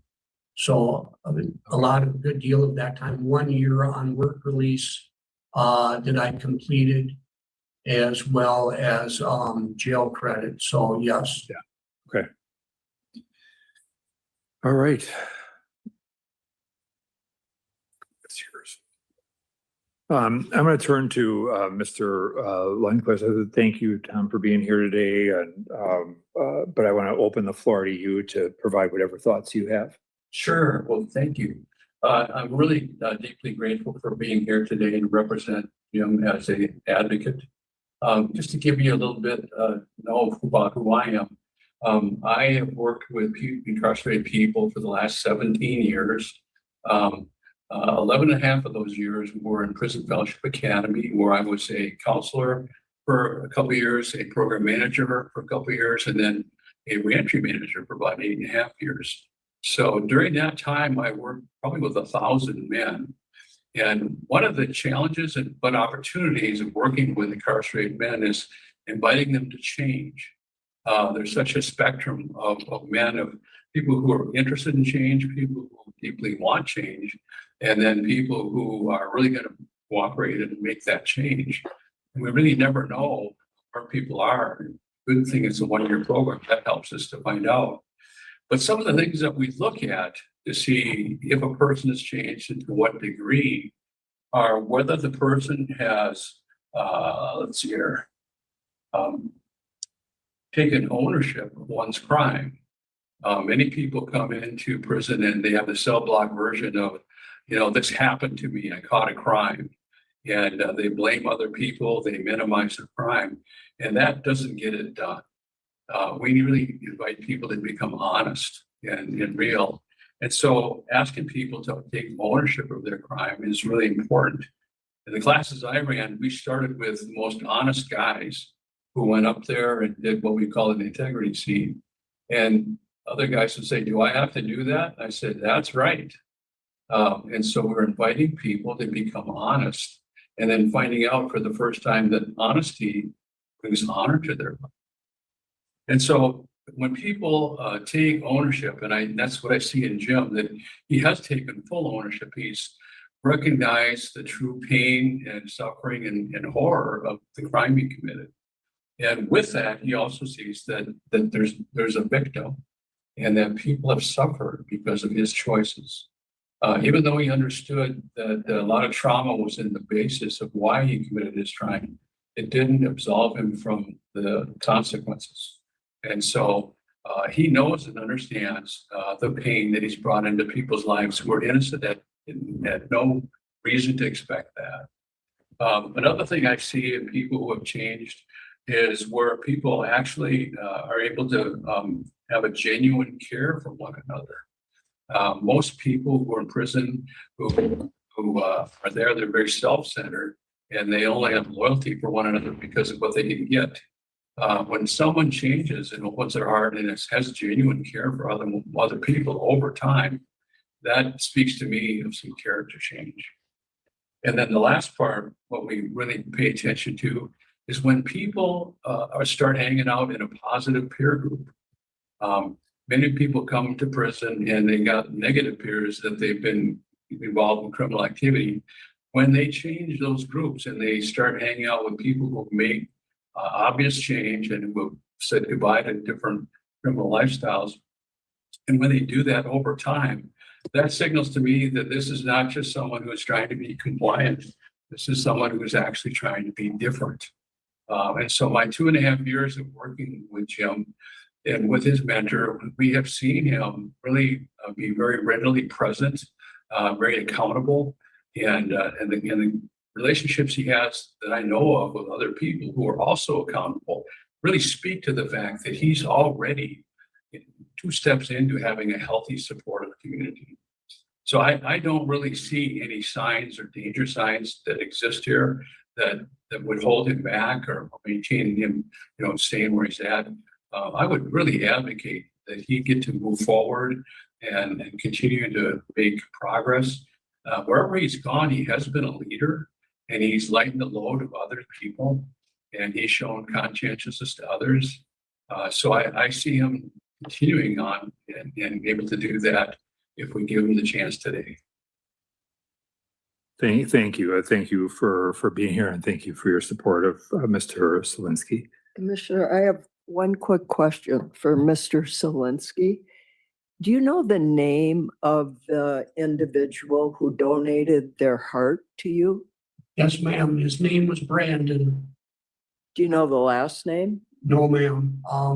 They have a procedure that we go through that we have to have an intermediate, and because of my incarceration, it's been extended to where I have to go through this other person, and so we haven't pursued that level of contact yet. Thank you. You're welcome. All right, Mr. Slowinski, I just want to, because we gave you a lot of latitude there just in terms of your introduction, but a brief comment before the board moves into deliberation and discussion and next steps. So I'll just open the floor to you. For Closing comment, just anything that you want to share with us prior to us having a discussion about next steps. I would just thank you for this opportunity, you know, to come before you today. And I just reiterate that if given the opportunity to demonstrate that I can step down to the next lowest level of supervision, that I would give no reason for any of you to ever regret that. And I think that the consistency that I've shown over the number of years that I've been incarcerated would support that. And I thank you. Thank you. With that, we'll close that portion of the discussion and move into this board discussion and deliberation of next steps. During that time, the board will not entertain any questions or allow interruptions. And with that, I would open this to the board for discussion. I move that he be paroled so he can serve his remaining determinate sentence in a combination of minimum and work release. Work release just depending on what happens with ICWIC or another programmer. Okay, there's a motion and there is a second discussion.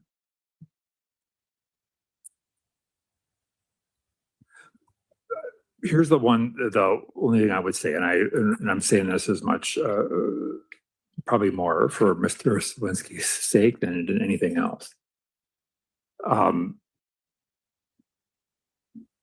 And I think this is the biggest struggle, and I just want to talk about how challenging it is. I don't want to take away anything that Mr. Slowinski has done, and I think, you know, as evidenced by all of the documentation we have from the experts and people who've done these assessments for a long time, his risk is low. And I get that, and I think we have the way of testing him and further step down as we move him forward for the remaining 21 months that he has to serve, which is really about what, 14, 12, something like that. Here's the part that I think is just the hard for me, that there was somebody who found this victim. And it's hard. There was somebody who found this victim. And it's hard for me to imagine and what that would be.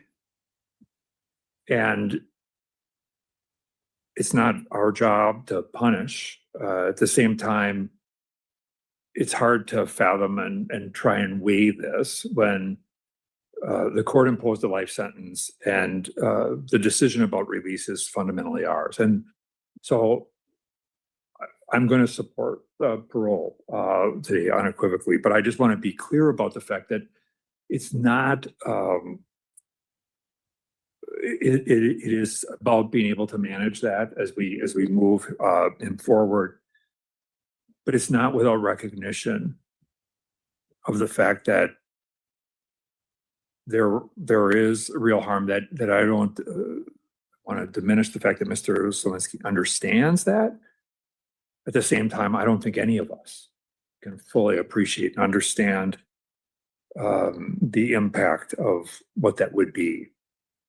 And so there's a correctional decision, there's a human decision, there's a redemptive portion of this.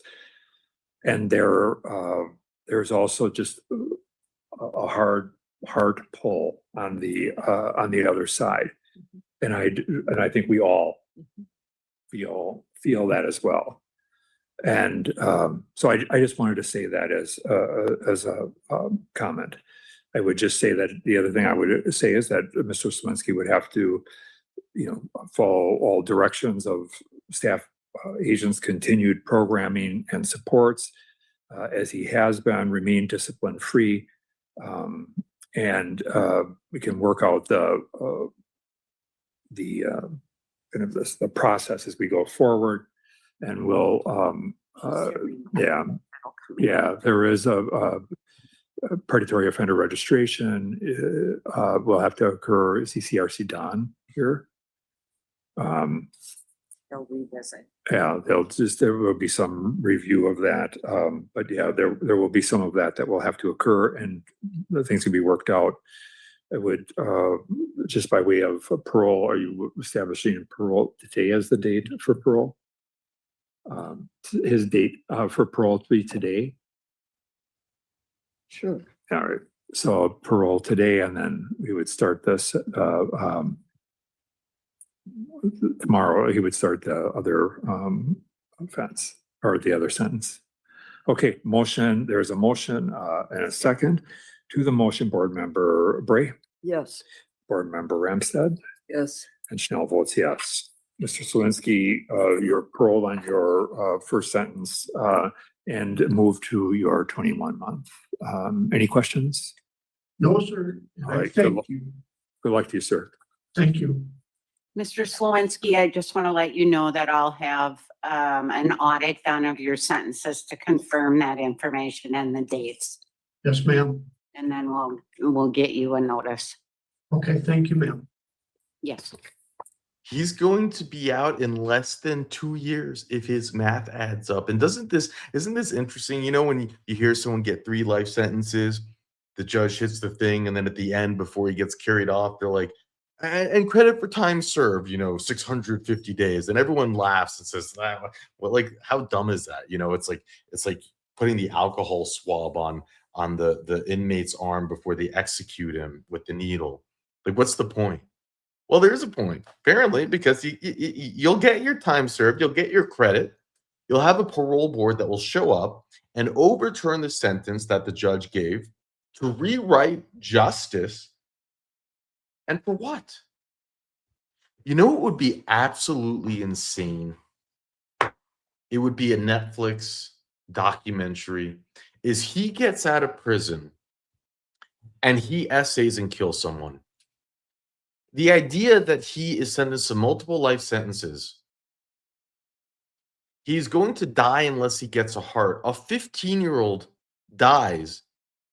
The system put in place to protect us somehow gives this man the heart, only for the parole board to release him, for him to then kill again.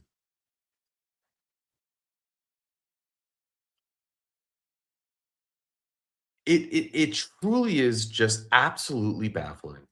I don't know what the commissioner was saying. I want to bring up that someone found her body. I'm like, what?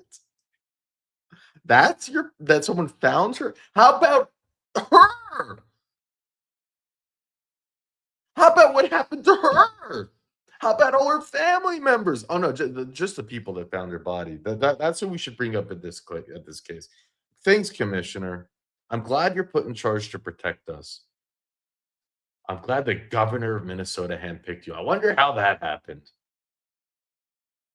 Without Joe, Joe resigned. She was on the previous board. She was the only one that I think actually had that thought like Mandalorians. She resigned. She resigned like a year ago or 8 months ago or something. I don't know why she resigned. She's been in the chat, by the way. We saw her in the chat once or twice. Joe, if you're watching this, would you have paroled him? The thing is, it blows my mind. I think it blows all of our minds how it is that someone who checks all of the boxes of a serial killer, of a psychopathic, someone who is dangerous, who will offend again, who can offend again, even if you believe that he won't, because of his own best interest. Maybe he doesn't want to go back to prison, but I don't see what would be the big. He just spent his life in prison. Coming back, it's not the end of the world. He's going to have a little bit of a difficult time on the outside. You know what I mean? And then, well, I mean, it just took this last time for him to get. You remember the whole story, the whole diabolical story, how it even happened to begin with. The reason for it, right? He was hanging out with stripper friends. He took nude pictures with a stripper. Then someone showed the pictures to his father. That got him pissed off. So he's on his motorcycle with his wife. He was going to kill her by driving off the bridge, but he didn't. And then he saw his victim. So he got tape, he got a knife, and he did his act.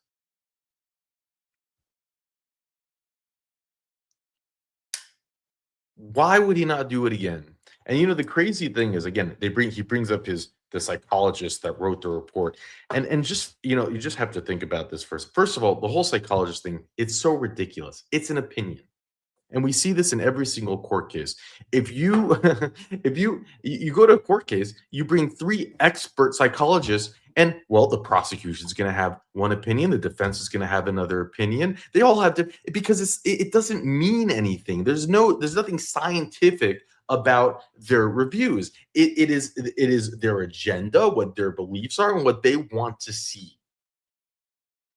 If they brought 10 psychotherapists in the room and they all evaluated them, we would have different evaluations. I believe we would have 10 different evaluations. So the idea that they would even bring it up is the reason for it. And then you hear him reading it, and you hear him saying that the examiner believed that he actually changed and found empathy, because you can't fake having found empathy over the past 7 years. And first of all, like, what are you basing this off of? Like, has the examiner been involved in every aspect of his life for 7 years? Has the examiner, like, what are you even coming to that conclusion?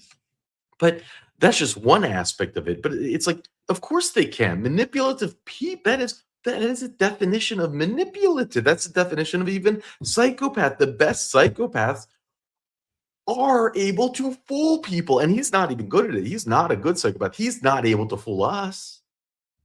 We're able to see he's the victim. I'm the victim. And had you pressed him a little bit harder in this hearing and pushed a little bit harder, those flaws would have shown. And I have to apologize. At the beginning, I pointed out how the preacher wasn't there. He mentioned the preacher still his friend. He brought a different guy who was there, is going to help him with post-release. And that guy, what does that guy say? That guy says, what does he say? He says that the advocate says that he does not see any signs that he's dangerous because he takes accountability for his crime and he has good friends. Like, his friends are good quality, like the good guys.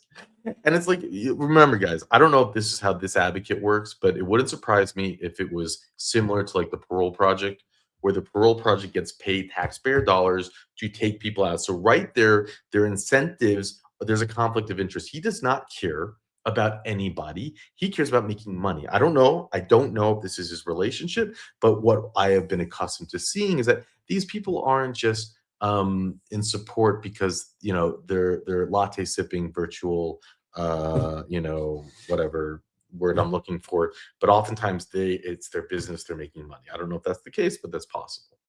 And even if it wasn't, whatever the case was, the reasons that he gave, that he's signs that he's not dangerous, are so insane. And then even his own signs that James Tracy Slowinski gave for why he's not dangerous is, I've never laid a hand on anyone in prison. It's like, dude, you're like, I don't know, 120 pounds soaking wet. Who are you gonna lay your hands on? He gives the example. Just a year ago, I had a gangbanger in my cell in the minimum security, and the gangbanger, well, he was antagonizing me, and I never attacked him. And it's like, what? How is this the reason? Oh, you never attacked him because he would have kicked your ass. He was just hoping you'd attack him. You're now like You're now like, how is that even? Why is that not even challenged? You didn't attack him because you had no choice. You didn't attack him because he is not a, um um a vulnerable, unarmed woman. Like your last victim, you had a knife. She didn't. You were probably bigger than her. You were younger. You weren't as frail as you are now. And the idea again that he gives the example that there's a gangbanger that was antagonizing him and he didn't attack him. That's why you should trust me on the outside is so delusional and it's sick.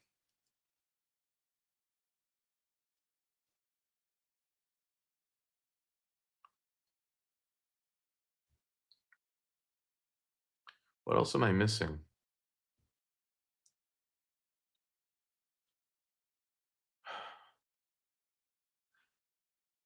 It just goes to say, to show that there is absolutely no truth in sentencing. Whenever you see those life sentences, like I see it all the time. People are like, ah, yeah, like no. How do they get out? There are agenda-driven parole boards. There's new legislation, like in the state of California, that says anyone above a certain age, no matter how many life sentences they have, should get elder parole. They have commutation of sentences by governors and other life without parole. They do not care about justice, about victims, and about potential victims. People say, Mandoo, where's your empathy? And the answer is so simple. My empathy is for the victims. My empathy is for justice. My empathy is for truth in sentencing. My empathy is for any potential future victims. Why can you gamble on someone who is so clearly dangerous? He so clearly cannot feel empathy. He so clearly it's just all a game of manipulation, psychopathy. It's disgusting. I'm only speculating on a situation like this, right? And then their therapist comes in, and isn't it that it was this therapist that let him out of prison the last time? Because remember, he's a serial predator.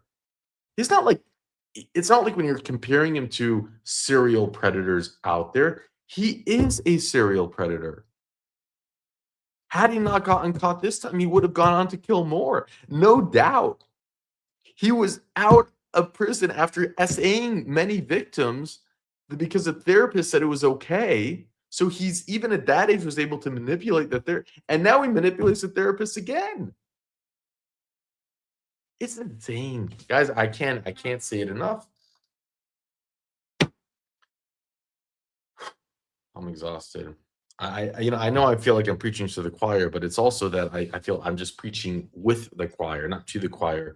I really do believe that it's 99.9% of those who see this agree, and that's what makes this all more insane. How is it possible that those put in charge to protect us are in the minority of that 1%? Why? And it just makes you want to rip, like you just want to scream. I hope we don't see him on a Netflix episode. And with that, I'll let you go.